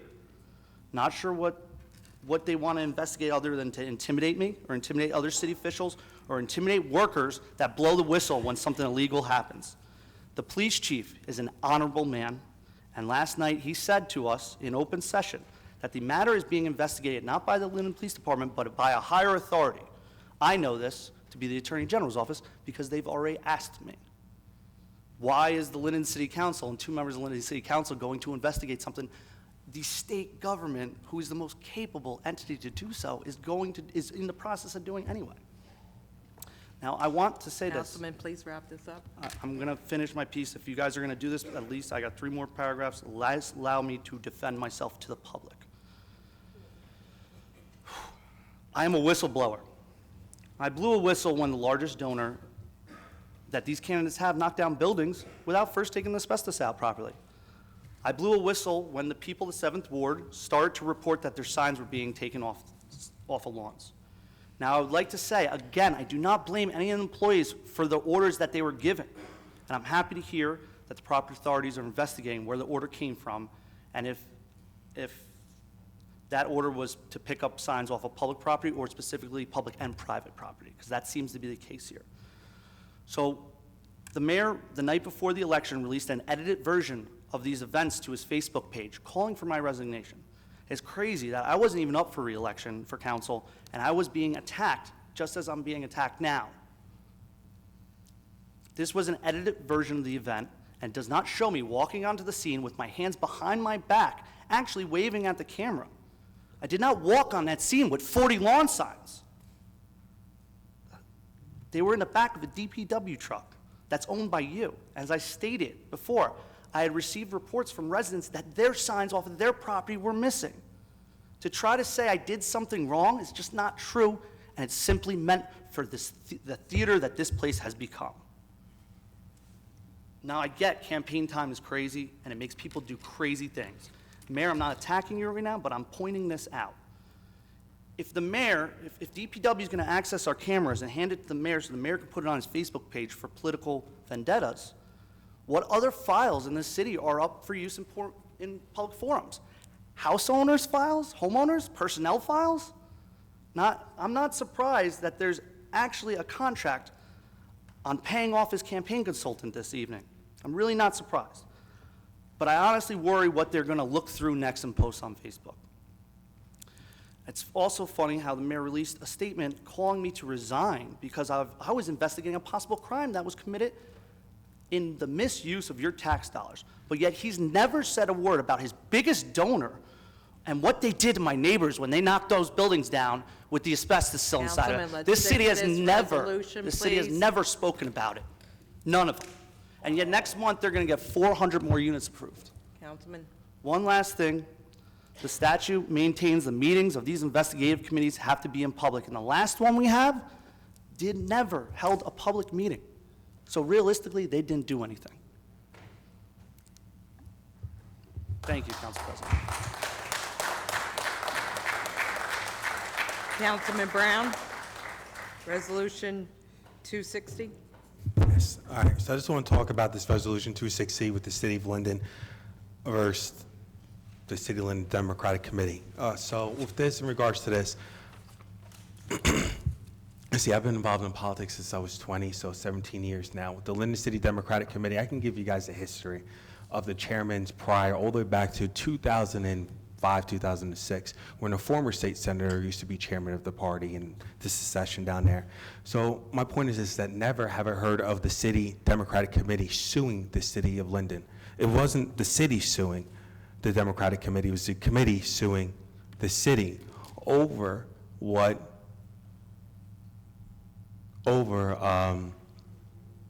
differences as far as who should fill the seat of the 8th Ward. Now, me personally, I could talk about my vote, and I know other council people are here too. We want to peel it back where I voted alongside the former council president who served in that ward longer than any other council person on the dais here, who's won elections over and over again in that ward, who serviced the people in that ward, and the misinformation that she was not representing the ward was completely false. I've been involved in politics a lot longer than some of the people here, and worked with some of these people here, and have worked on campaigns, and know negative campaigns and BS that's being put out. The proof is in the pudding as far as who won the election, and both people did campaign hard. And it's not to say one person deserves it more than the other, but it was made and communicated that the people of the 8th Ward wanted somebody else. The politics came from the outside into City Hall as far as who a political power wanted. Now, I speak about that based off 17 years of experience, based off working with every chairman prior, from 2005 to current. I can give the history of the Democratic Committee and Party. This resolution on there, and I want to reiterate, is the party suing the city. And at one point, look at the elect reports, it was over 100 grand in their campaign account. Now it's $18 left in that campaign account. So when we talk about who can pay for what, they raised over 100 grand, and look at where the money was spent. Back in the day, when we had a strong Democratic committee, that money was going towards PTA parents, PTA clubs, was going back into the community, not to political favors. So I don't want to sit up here and go with this back and forth with the politics, because we can. We need to start moving this city forward. And if we want to talk about one side, then let's talk about both sides. Look it up. That's all I have to say about that. And this hurts me because I have personally reached out. I have text messages. I have emails. I sent that article out last year when I talked to the the former chairman, about how this city is going to be torn apart. Last March, last June. Guys, we started off this meeting great, and then we just go off the rails at the right-hand side, because there is some political rhetoric here, whether it's on a dais, whether it's out in the social media, on both, from the public as well as from on the dais. If people want the correct information, then let's sit down, let's talk, call the mayor's office, call me, call the council president, call even Councilman Cosby. Get the information, but sometimes there's a lot of misinformation that's put out. Yes, I did say you have information as well. But like I said, I've been around a long time, since the age of 20. I'm 37 years old now. I've raised kids in this town. My kids have gone through, I've been attacked politically here over and over again. Councilman, let's just stick to the Yes. resolution. But in regards to this resolution, I want to make it clear, the committee that had that had tens of thousands, over 100 grand, is the one, that party is suing the city, not the other way around. Thank you, Councilman. Okay, Mr. Clerk, can we have a roll call, please? Mrs. Ormond? Oh, yes. Javik? Yes. Brown? Abstain on 244 and 268, and yes to everything else. Mohammed? Yes. Cosby? Read from my notes, because I don't even know what the numbers are. I'm voting no for 244. I'm abstain, I think I did these. Abstain on 266 and 255. And I'm voting no to 253. I don't know if we voted on that or not. I'm voting no to 255. 267 is a no, 268 is a no, and which one is this? That's it. 266, did we vote on that yet? No. I'm gonna abstain on 266. Mr. Roman? I am going to vote yes for all but 244, 260, 267, 268. Those four resolutions are no votes.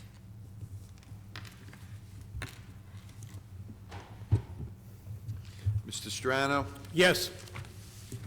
Coates? Yes to all but 244.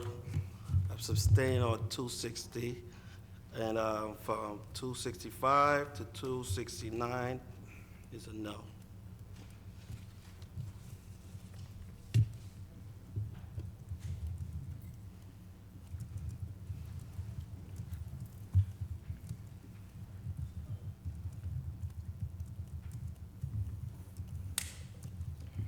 Medina? No on 244, 260, and 268, and yes to the remainder.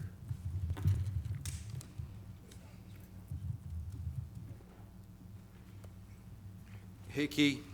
Abstain on 236, a no to 244, 260, 265, 266, and 268. Yes to the rest. Mrs. Yamakaitis? I abstain on Resolution 250, and yes on all, on the rest.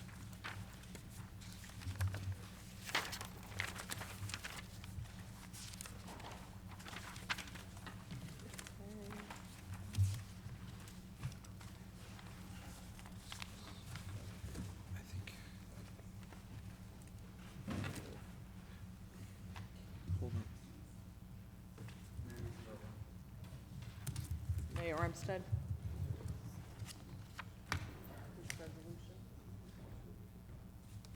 We need a vote on Resolution 244. Second one. Oh, this is getting good.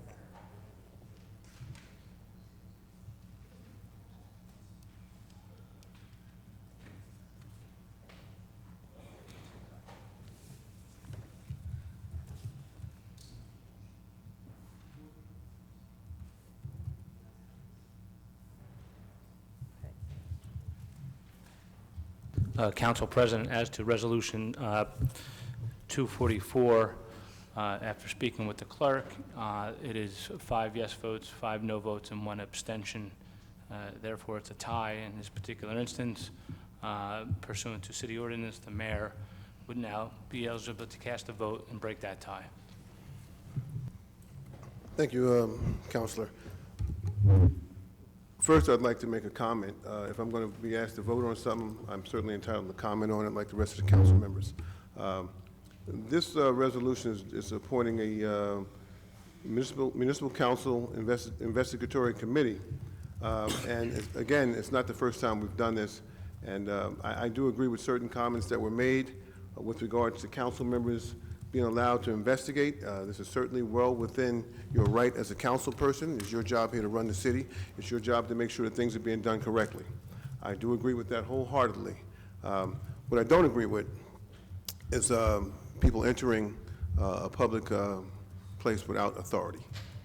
Okay, that would be like saying if Councilwoman Michelle, Council President, thought that she had a right to go in my office without my permission or consent, she could go in it. She can't. Okay, Department of Public Works is a secured facility. None of us are allowed to enter that facility without consent, because that's just the way things work, ladies and gentlemen. You're not allowed to enter any facility without permission, whether you're a councilman, whether you're a mayor. If I want to get into the Department of Public Works, that yard, I will get on the phone and I will call Frank Dan and say, Frank Dan, I'd like to get into the yard, I want to investigate something. That is proper procedure and protocol, okay? Now, from what I'm gathering here, that a council member entered that yard, okay? The cameras were there, they observed this individual in the yard.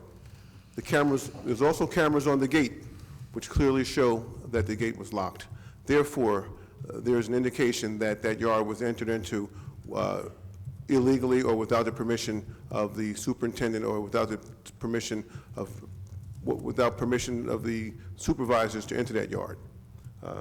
So, that being said, an investigation is being held. Now, when there's an investigation, you're compelled. When the police department or the prosecutor's office, they will come and they will ask you questions. You are compelled to be truthful and honest. So, this investigatory committee is set up so that we can find out exactly what happened. Our findings will be forwarded to the prosecutor's office and our police department, which I'm of the opinion, well, I know that our police department cannot hear a case when it involves one of our council members because technically we're their boss. And it's going to be forwarded to the Union County Prosecutor's Office. I am not certain, but I am of the opinion that the Union County Prosecutor's Office will have to forward it to another agency because of the fact that the individual involved is a county employee. Okay, so that being said, an investigatory committee must be established. I am in favor of it, and my vote is yes. Thank you. Motion passes. The motion passes. Are there any others? Nope, that's it. That's it. Okay.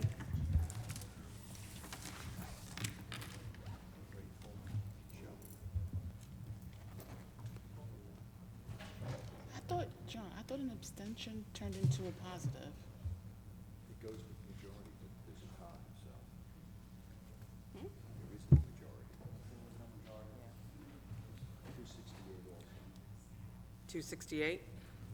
Okay, Mayor? 268 as well? 68. cannot.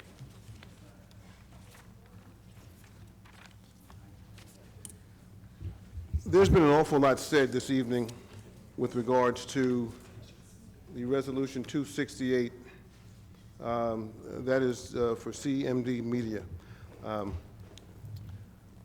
As I mentioned earlier, my office is in desperate need of a person to help develop newspapers. Now, some have said this newspaper was solely about my office. That is not the case. We had 2 papers that went out last year. They were very informative. They talked about the developments that were going on in Linden. They talked about all the activities going on in Linden. It was not a paper that was germane to my office. There's been an awful lot said about the role that the owner of this media company, Jim Devine, the role he played in my campaign. Well, number one, he was not my campaign manager. His significant other ran as a county surrogate, and that's just a fact. For those of you who've been paying attention politically in this town, I've been running campaigns for quite a while, and I think that we've been doing a pretty decent job at it. I don't need outside help. I don't need Jim Devine or anybody else to help run a campaign for me. Okay, so to that end, any speculation that Jim Devine played any role in me getting elected or the people who ran during this last election is sheer false. It's false, because I don't need Jim Devine to run campaigns for me. I'm well capable of doing it myself. I will say this, I do need a public relations person. I've been without one for quite some time. And I will sign off on everything that goes out of my office. No public relations person is going to come in and start writing things and start slinging mud and start talking crazy and have it disseminated out of my office. It will have my approval on it, okay? Now, regardless of what his past is, that's his past. My job is to make sure that the information that the public needs to get out of my office with regards to developments, press releases, is done, and it's done in a correct fashion. Okay, and I've chosen him because he's extremely good at what he does. Now, all the other stuff that he does, that negative stuff, that's not what I'm hiring him for. I'm hiring him to do a job in this city. Now, if he doesn't do the job, then he will no longer have the job. It's very simple. Okay, so my vote is yes to hire CMD Media, and that's an affirmative yes. And I will say it again. He had nothing to do with this last campaign. I did not need him, to do anything for me, nor do I ever need him to do anything for me politically. Thank you very much. Again, my vote is yes. Thank you, Mayor. Ordinance for introduction, Ordinance 6328. An ordinance to amend and supplement Chapter 7 Traffic of an ordinance entitled, An Ordinance Adopting and Enacting the Revised General Ordinances of the City of Linden, 1999, passed November 23rd, 1999, and approved November 24th, 1999, and as amended and supplemented. Section 1, Chapter 7 Traffic shall be in the same as hereby amended as follows. 7-33 Handicap Parking Regulations, 7-33.1A Handicap Parking on Street, add 1301 Bauer Street, 1 space. Can I have a motion, please?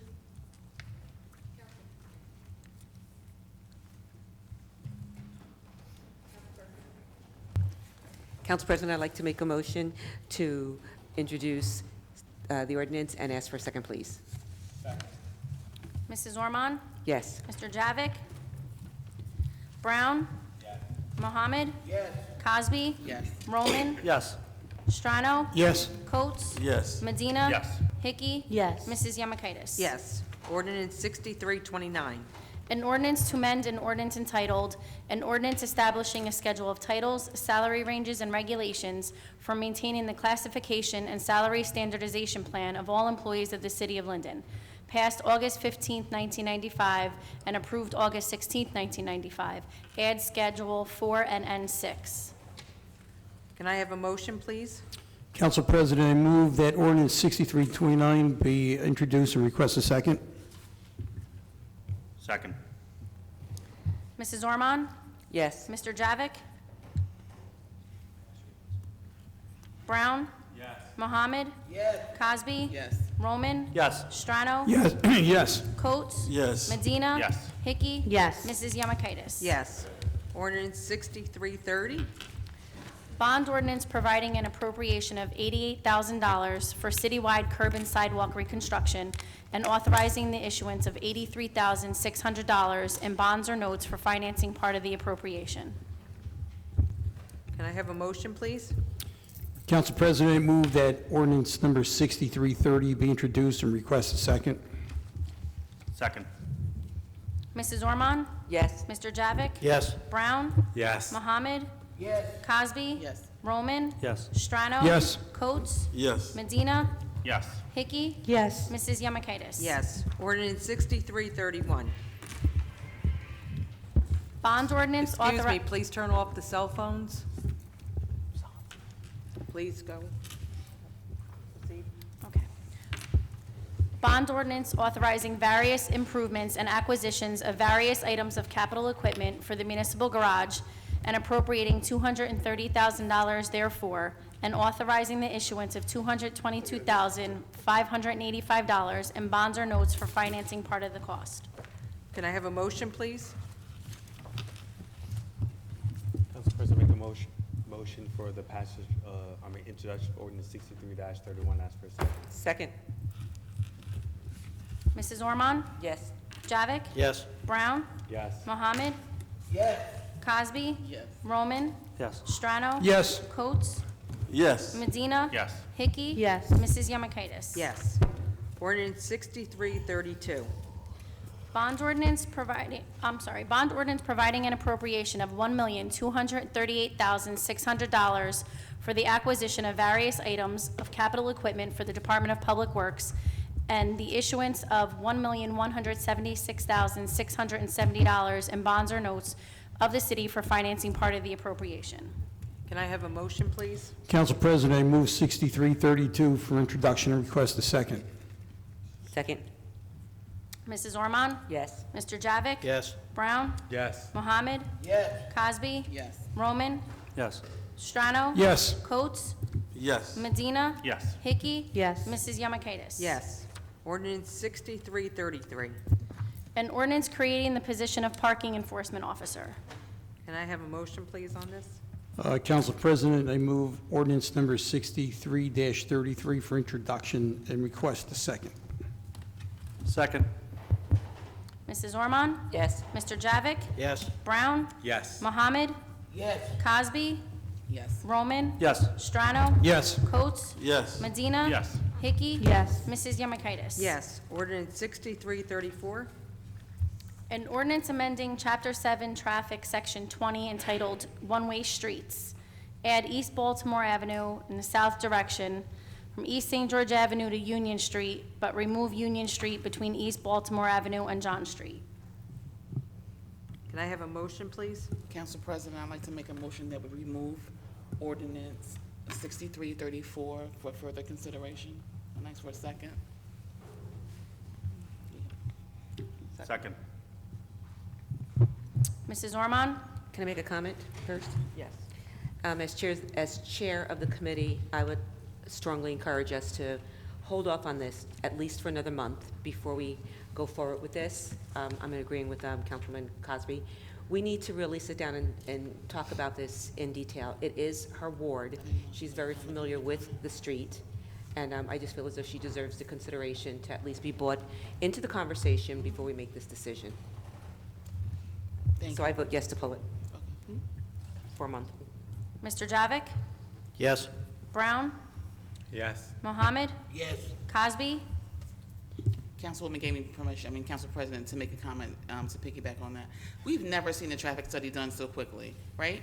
So we know there's a development, and I was not even, contacted. The council, chair of the traffic committee, agrees that there needs to be a lot more consideration for this one, so I'm gonna, ask to be invited. If not, we can have a conversation with the Bureau. I'll let you know when our next meeting is, and you're more than welcome to sit on it. Yep, thank you.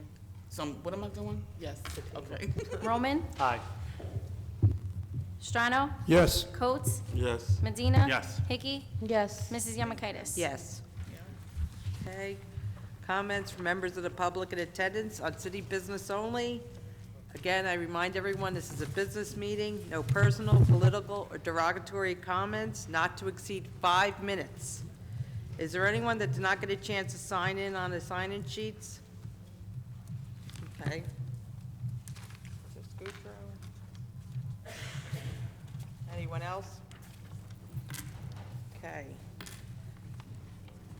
Okay, I'll start with Mr. Herberg. Again, 5 minutes.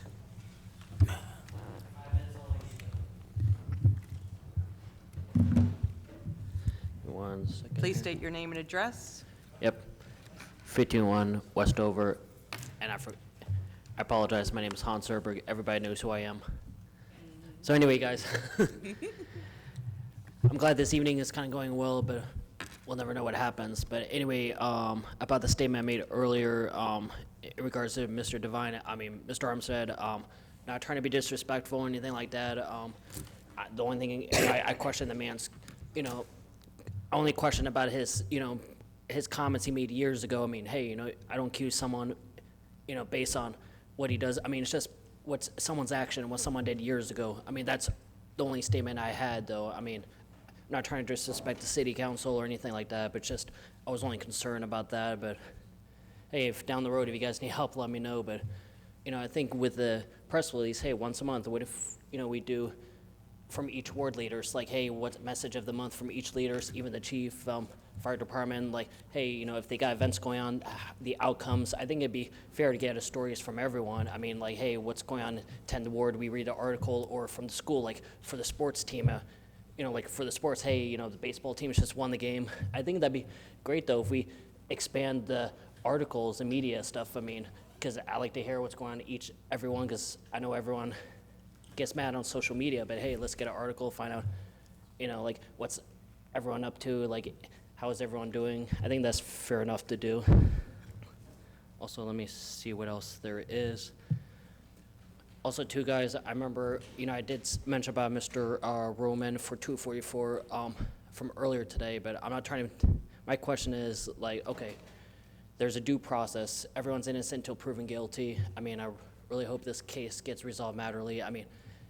This guy, he was a really good guy to me years ago, and, I never had any issues. Come on, he never broke a law in the past or anything like that. He would never hurt a fly, though, so I really hope this case and matters gets resolved, though. Come on, the only question is, I think for suggestion for DPW, hey, before you remove the signs, knock on your doors, talk to the homeowners first before removing it. If I put a sign in my yard, ask permission first. I think we want to question, like, how was it removed in the first place? If it's someone's own property, that's the only problem I have. You can't take somebody off the property without permission.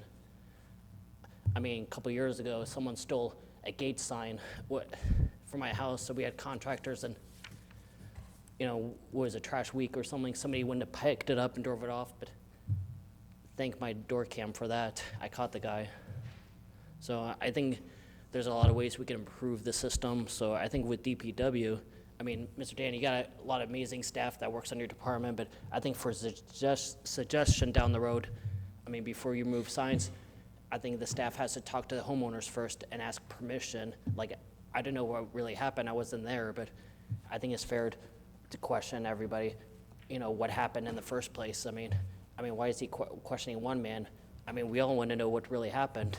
Like, okay, whoever removed it, ask them questions. There's who, when, how, where, why. Is there ways we can prevent that? I think there's a lot of measures we can do, though. We can do it. And also, too, I got to give commendation to the chief. He's got amazing police staff, even investigators. So I think it's fair, like, let the professionals handle the business. Because they've done a tremendous job, though. Even work around the clock. So, I got confidence in the men and women over there. And also, too, for the plaque, though, I look forward to seeing it somewhere in City Hall or outside a lobby. So I'll definitely come by as a tourist to say hi. To, let me think what else there is. Sorry, just apologize for that. Just, my notes went crazy. I guess that's pretty it for the evening, but Anyway, I hope you guys have a safe. All right, sorry, let me get back to it. Anyway, I'm really glad we got the LGBT flag this month. I think it's really amazing. I mean, like, this is a mixed and diverse community. Also, too, we do got community outreach. Yes, I do agree. We got a lot of diverse people. Like, when I heard about people getting attacked and stuff, okay, we're all Lindenites. I mean, there's nothing different about us. Yes, we come from different race, background, and religion, but still, we're all Americans, and we're Lindenites, and I'm proud to be a Lindenite resident. That's all matters. I mean, we're the #1 team. We're the #1 in the community. I think that's a matter. I mean, that's the winning thing. So, I mean, I think we need to put all our differences aside, and that's it. Thank And you, that's all Mr. I need. Thanks, guys. Thank you, Mr. Herberg. Craig Halloran? Craig Halloran, 120 Donaldson Place. I'd just like to make a comment. After analyzing the budget that was just passed, I noticed there was a sizable surplus at the end of the year. And out of that surplus, I don't see why it can't be included, not in an upcoming budget for next year, whatever, a budget item of about $25,000, which would give each council member a budget of $2,500 to run an event in their ward for their people in their ward. And that, any other resources or media, television, use of buildings in their wards or in the city should be, utilized to help promote the different things that the different council members do in their wards. I don't see why this is an impossible item to include in the budget when there was a sizable surplus at the end of the year. Thank you very much. Have a great day. Thank you. Thank you for your comments. Okay, Anthony Mislon?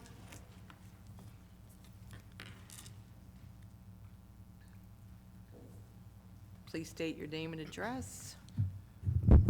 Anthony Mislin, 444 Inwood Road. Here's another meeting where same residents come up with the same questions and get the same generic answers. Instead of the answers that they're looking for, Mr. Attorney there has given general statements, not even answering the questions from Mr. Principato again. I don't know what the personal vendetta is against him. He has very good questions that all of us care about. And I think we should get some answers for him. Enough of that. To the 244, the ordinance against Mr. Roman. Let's call it what it is. It's revenge because he blew the whistle again against you, Mayor. It's coming from your office. We have more than one person that says it. You can shake your head all you want. Everybody knows what it is. This investigative committee that was created or is being created, if this passes, whatever's going on since you had the ultimate answer yes for it, where did that get us with Senator Scutari? I'm pretty sure a couple of months ago we paid $17,000 for a forensic accountant to find out what happened. What happened with it? We never heard anything about it again. Where's the answer to that one? As far as anything else? Last thing, can we please add Ms. Cosby to the group chat you guys are all in that everybody else gets the responses to, except she doesn't get invited to anything that's going on in the city? Certain council members, not just Ms. Cosby, but Gretchen, we've had numerous conversations, Mr. Roman. Seems like the same people are being excluded. You guys are all supposed to be up here representing the city. You're only representing certain people.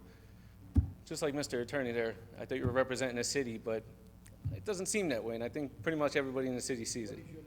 Anthony Mislin. Councilman, Is it? Okay, thanks. Have a good night. thank you for your comments. Mr. Gardo, or I apologize. Garrett? Gavitt? Sorry, Scott, I apologize. Okay. Please state your name and address.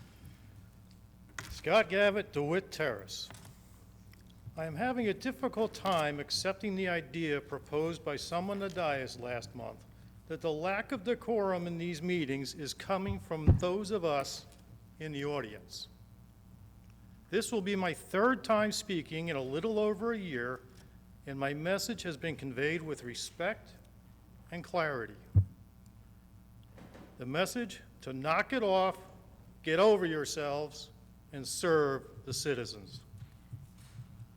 I thought I may have failed in my messaging, but after a review of the meeting minutes and video, I have not. So the failure must lie within your ability to accept my words or the willingness to ignore them. I have cited numerous examples of your failure to lead, and since then, observed the resulting denial to accept any responsibility for your actions. I would also add to the best of your ability, but I often have serious doubts about the desire of some and the capacity of others. A gavel is ceremonious. It is an object to call attention or order. It is not to be used as a club wielded by a government official meant to intimidate citizens into compliance under threat of removal or arrest. Overuse is closer to cowardice than order.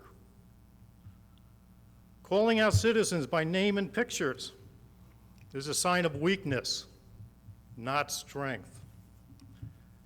It says, I do not have the courage, fortitude, or skill set to speak with you, so I will attempt to publicly humiliate you. I was doing good.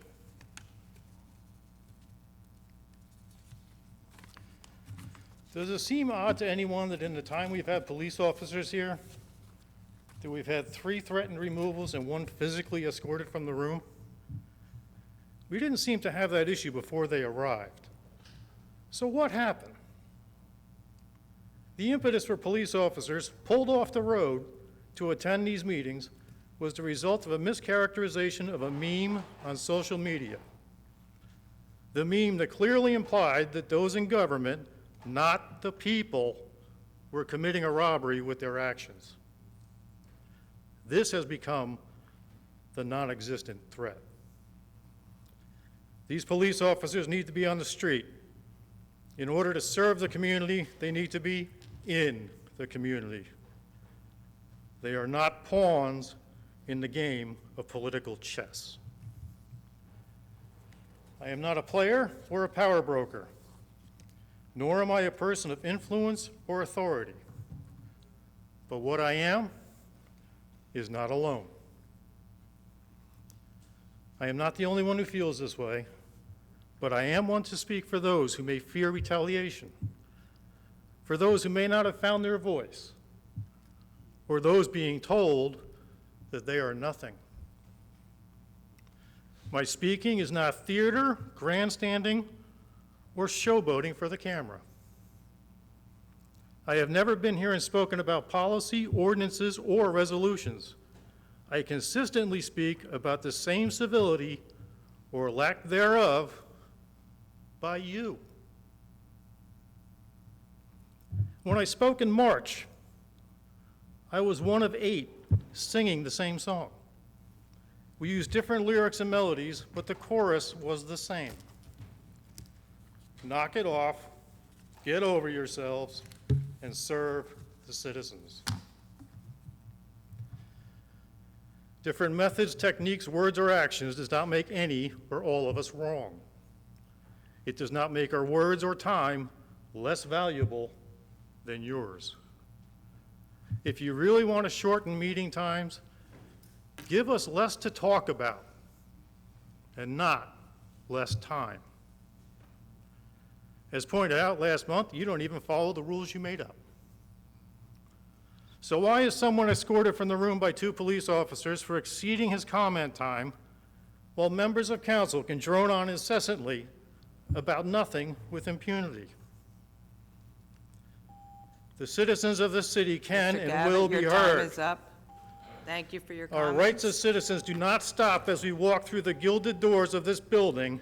That is when they start. Your time is up, sir. So what if the next time you gather to devise ways to silence the people, you begin with the Mr. fact Gavitt, you're out of order. that if there is an issue, it is because they are a direct reflection of Mr. you. Gavitt, your time is up. Please respect time limitations. Thank you for your comments.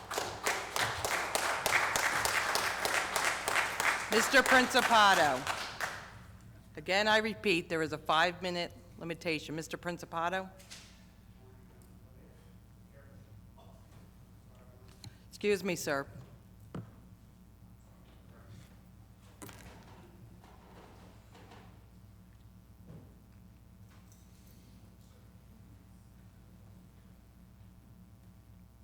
Please state your name and address. John Principato, 1706 Westover Road.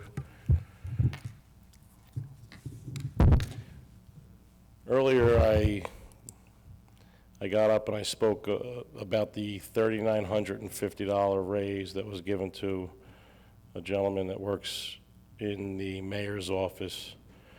He was actually assigned to the mayor's office. I think he's a media person. I have seen him at a lot of different city activities and so forth.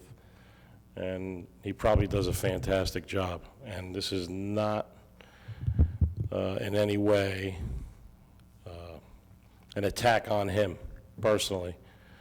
What it is it's basically showing that you can give someone a 9% raise, and also, at the same time, the person is going to get overtime. So these increased duties are not increased duties, as Mr. Roth said. They're not increased duties.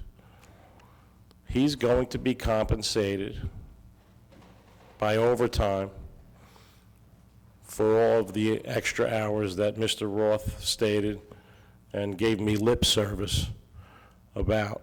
So on nights and weekends when he does work, as long as he exceeds 40 hours, he's going to be compensated.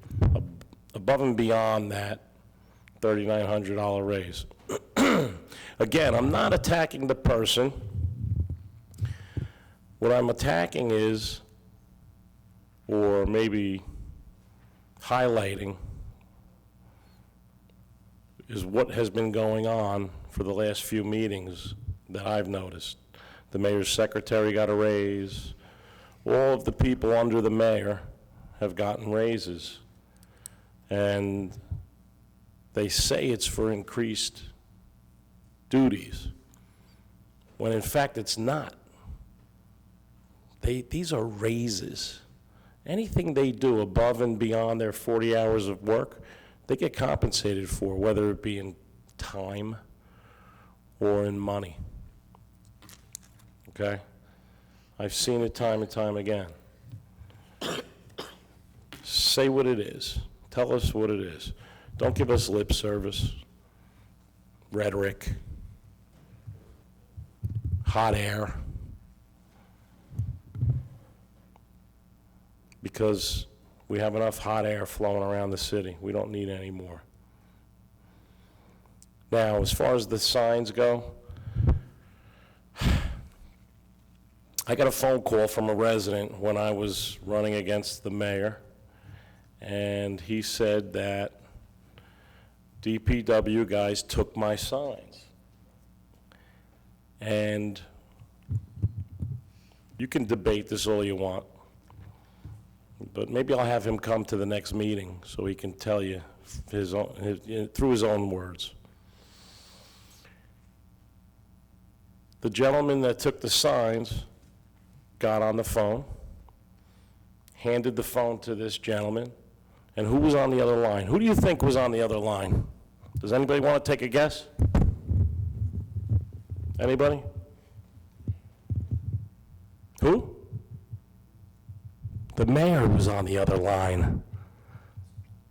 And the mayor said to him, "Do you know who this guy is that you're going to vote for? Do you know who he is?" And then he went on and on. But the one thing he didn't say was something he said at the meeting once to me, that he voted for me to get on the fire department. Well, that's funny, because I got on the fire department in 1993. He wasn't a councilman until 1994. How he did that is beyond me. How he did that, it's beyond Here, me. please. So I just wanted to point that out, because that was something that was flowing through my head, and when all this came up with the signs, you know, it was deja vu all over again. So the point is this: why are our city employees taking signs? Mr. Principali, Come your on. time is up. Oh, I'm Thank you for sorry. your comments. Thank you. Angela Alvey Wimbush. I believe she left. She left. Mr. Scutro?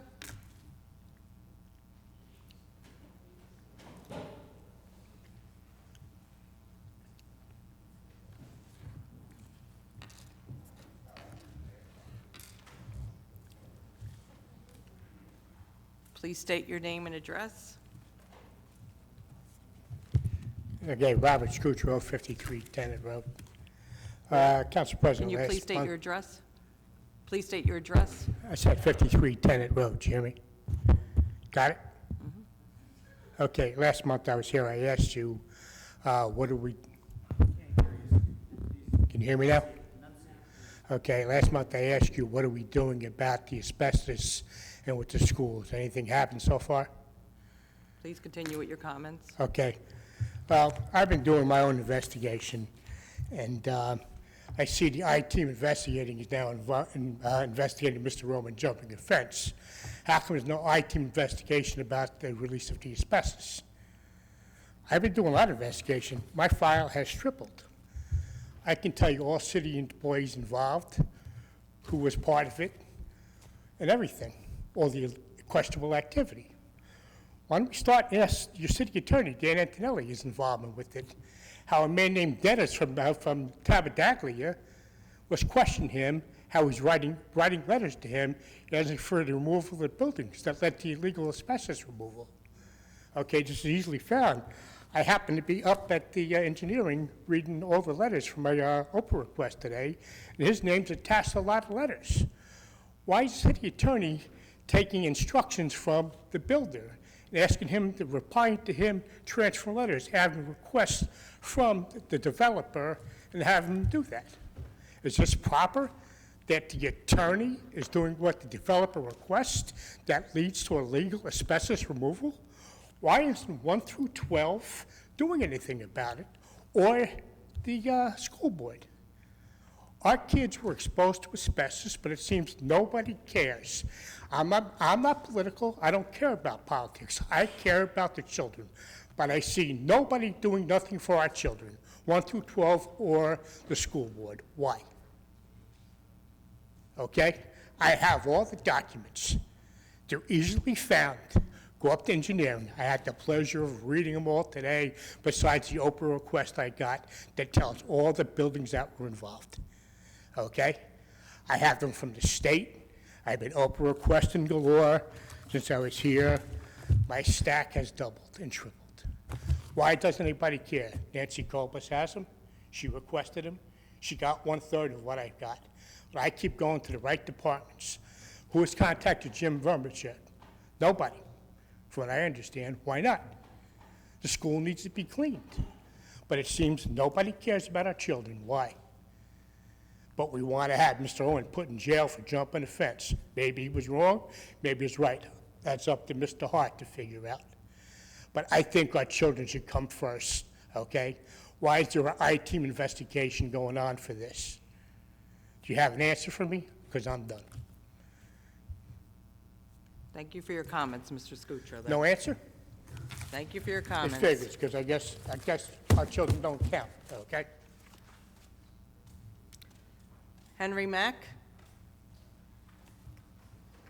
Please state your name and address.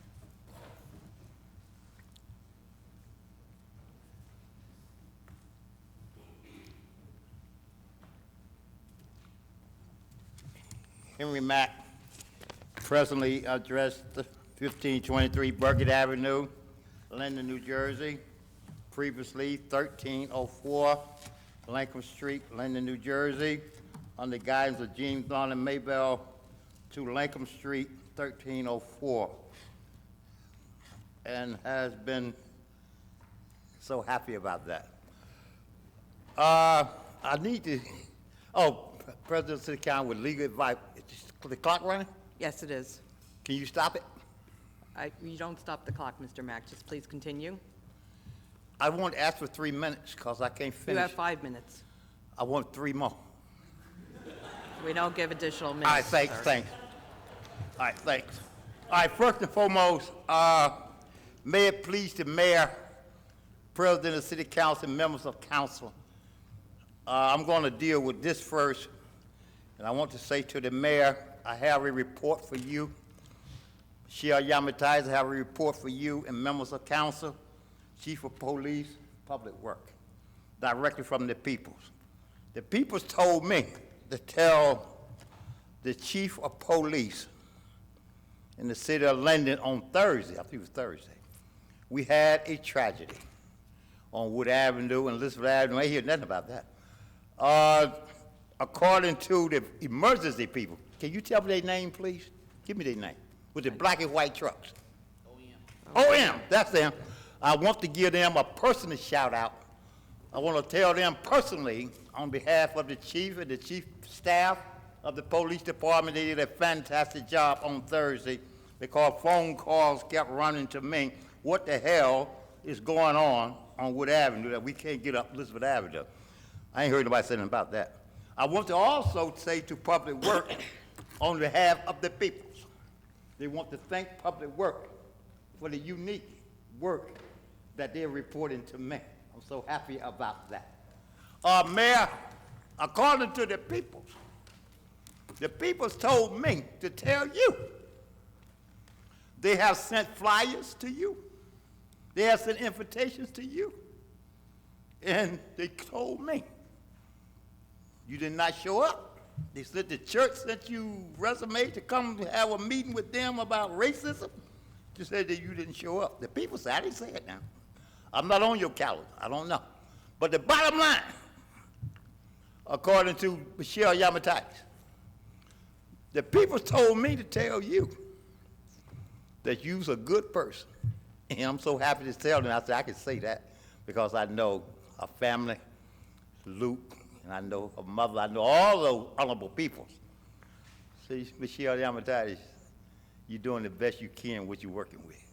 I didn't say it. The people said it, what you're working with. On behalf of council, I'm talking to all of y'all right now. Now I got to deal with, whoa. God damn, I'm around out of time. Mr. Muhammad, the peoples in the fourth ward told me to tell you that they're a little bit surprised. Damn. Ron, yes, you. The people told me to tell you on Deal Avenue that they need to talk to you. Peter Brown, people told me to tell you that you ran good. I'm gonna leave that alone. Paul Coates, the people told me to tell you. May God bless you and heaven smile on you. John, the people told me to tell you to keep on keeping on. One that quits never wins, and a winner never quits.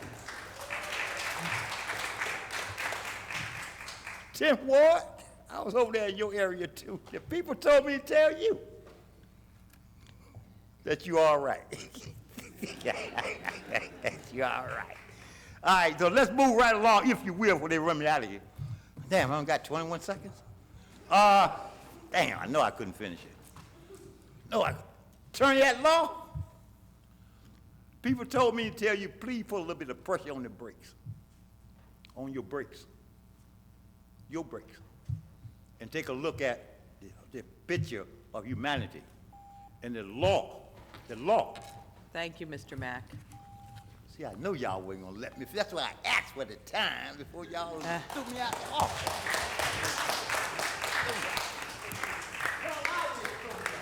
Mr. Kazar?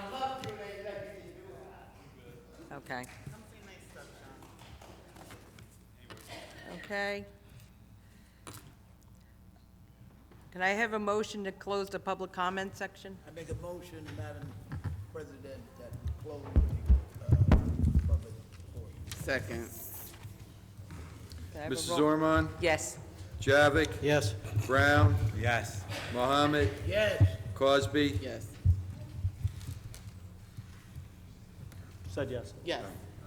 Roman? Aye. Sleepy voice. Strano? Yes. Coach? Yes. Medina? Yes. Mr. Medina? Yes. Hickey? Yes. Mrs. Yamakitis? Yes. Comments from members of the governing body, 1 minute. Does anyone have any comments to make? This end?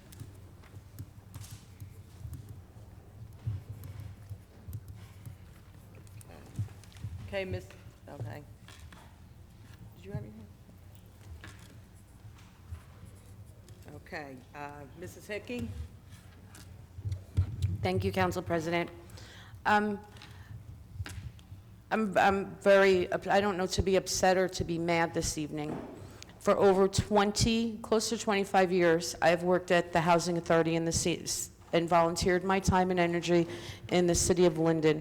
This is 3 buildings with disabled and senior citizens.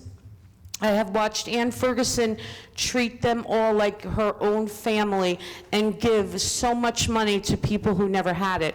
I volunteer my time every year running a fundraiser so we can have dinners for these individuals who don't even have family.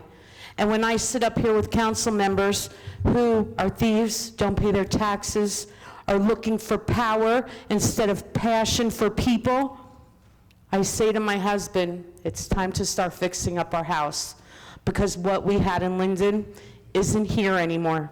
It's disgraceful. It's hurtful. When you want power, Thank you, Councilwoman.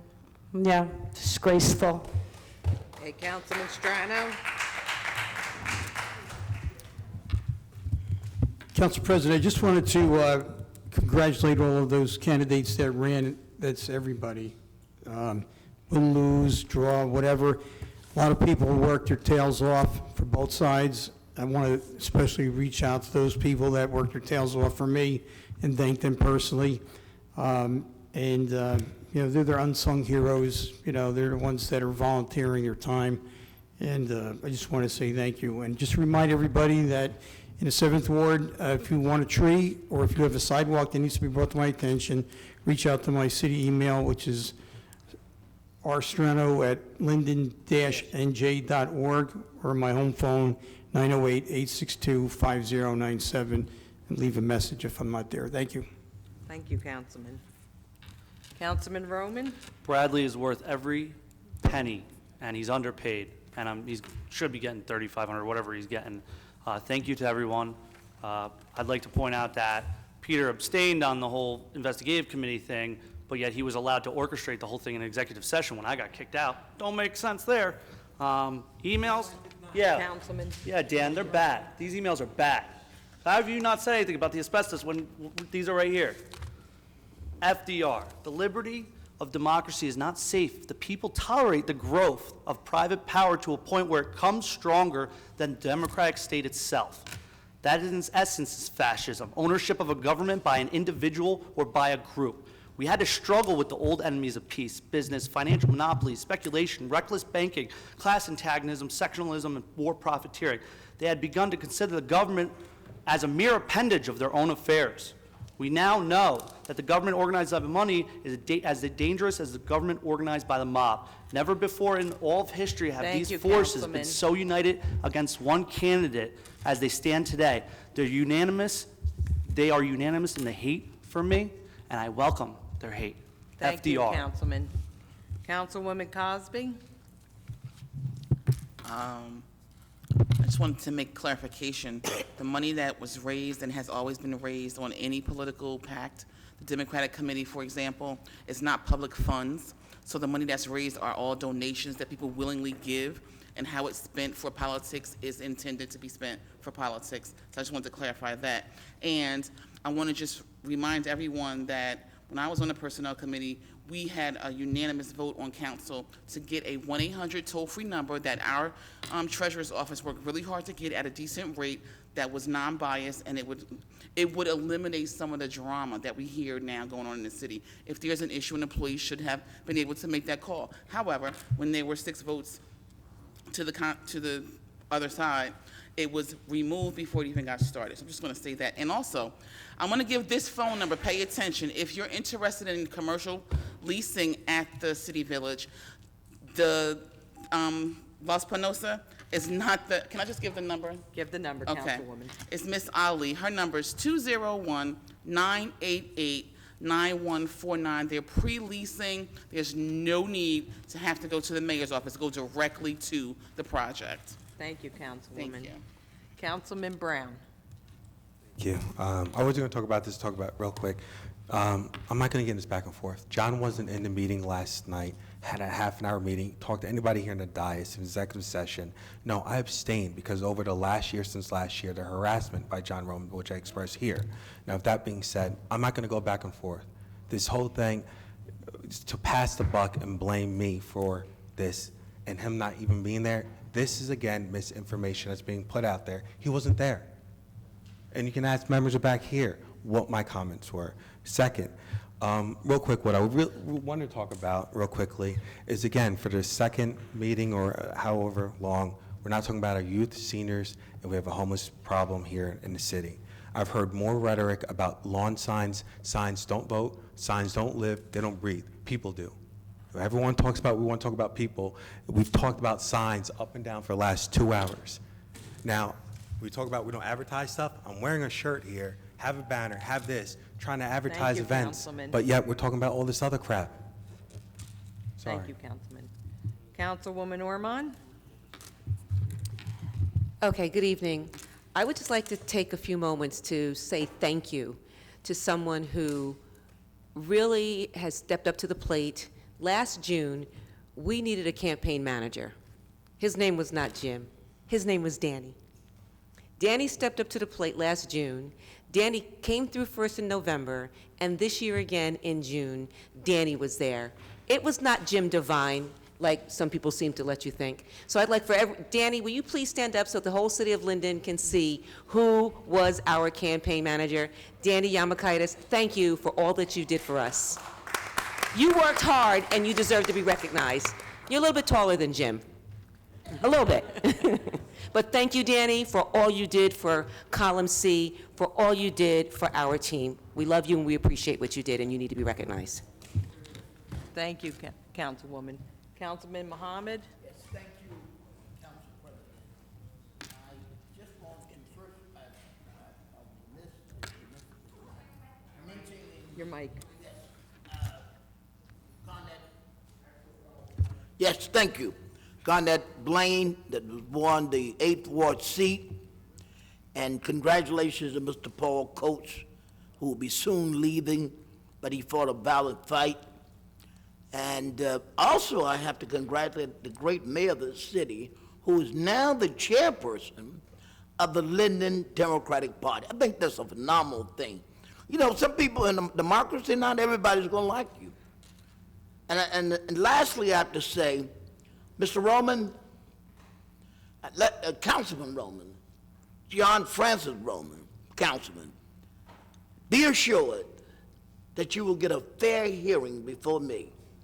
I worked all my life to see that this is a perfected union, and I will be, Thank you, Councilman. Mayor Armstead? Yes, real quick, I just wanted to bring out something that was very disturbing. This week, I was privy to a video where it was an individual who was following my vehicle, and he was making comments as he was following my vehicle. Now, this type of stuff was posted on Facebook. I think what it does it incites people and makes them think that it's okay to engage in that type of behavior. Now, I don't use a police officer to escort me around, but when I see things like this happening, I notice that people are following me and they have no good intentions, then maybe I should have a police officer with me. To that end, I believe it was last Thursday, Councilman Muhammad wasn't feeling too well. He had just had surgery, and I had taken the opportunity to drive him over to Walgreens. And I said, listen, I'll go in for you. But he insisted that he go in, even though he was feeling a little woozy. But he walked in, and I parked as close as I could, you know, and I noticed that an individual came up, and he took a picture of me, took a camera, and I asked him, I said, what's the camera for? Finish up. And what's the picture for? And so I mentioned to him, he said, what do you think I'm going to do with it? I said, listen, I don't really care what you do with it, because I understand there's a culture here in Linden where people think Mayor, they your can time's follow up. mayors and take pictures and do all kinds of, engage in all kinds of craziness. And I don't appreciate being Mayor, followed. your time is I up. will not be followed. Okay, thank you. The following council meeting will be as follows. Council conference meeting, Monday, July 15, 2019, at 6 p.m. in the council conference room, City Hall. Council conference meeting prior to the council meeting, Tuesday, July 16th, at 6 p.m. in the council conference room, City Hall. Council meeting, Tuesday, July 16th, at 7 p.m. in the council conference chambers, City Hall. Can I have a motion to adjourn, please? Motion. Second. Second. President. Mrs. Ormond? Yes. Javik? Yes. Brown? Yes. Mohammed? Yes. Cosby? Yes. Roman? Aye. Strano? Yes. Coates? Yes. Medina? Yes. Hickey? Yes. Mrs. Yamakaitis? Barbara?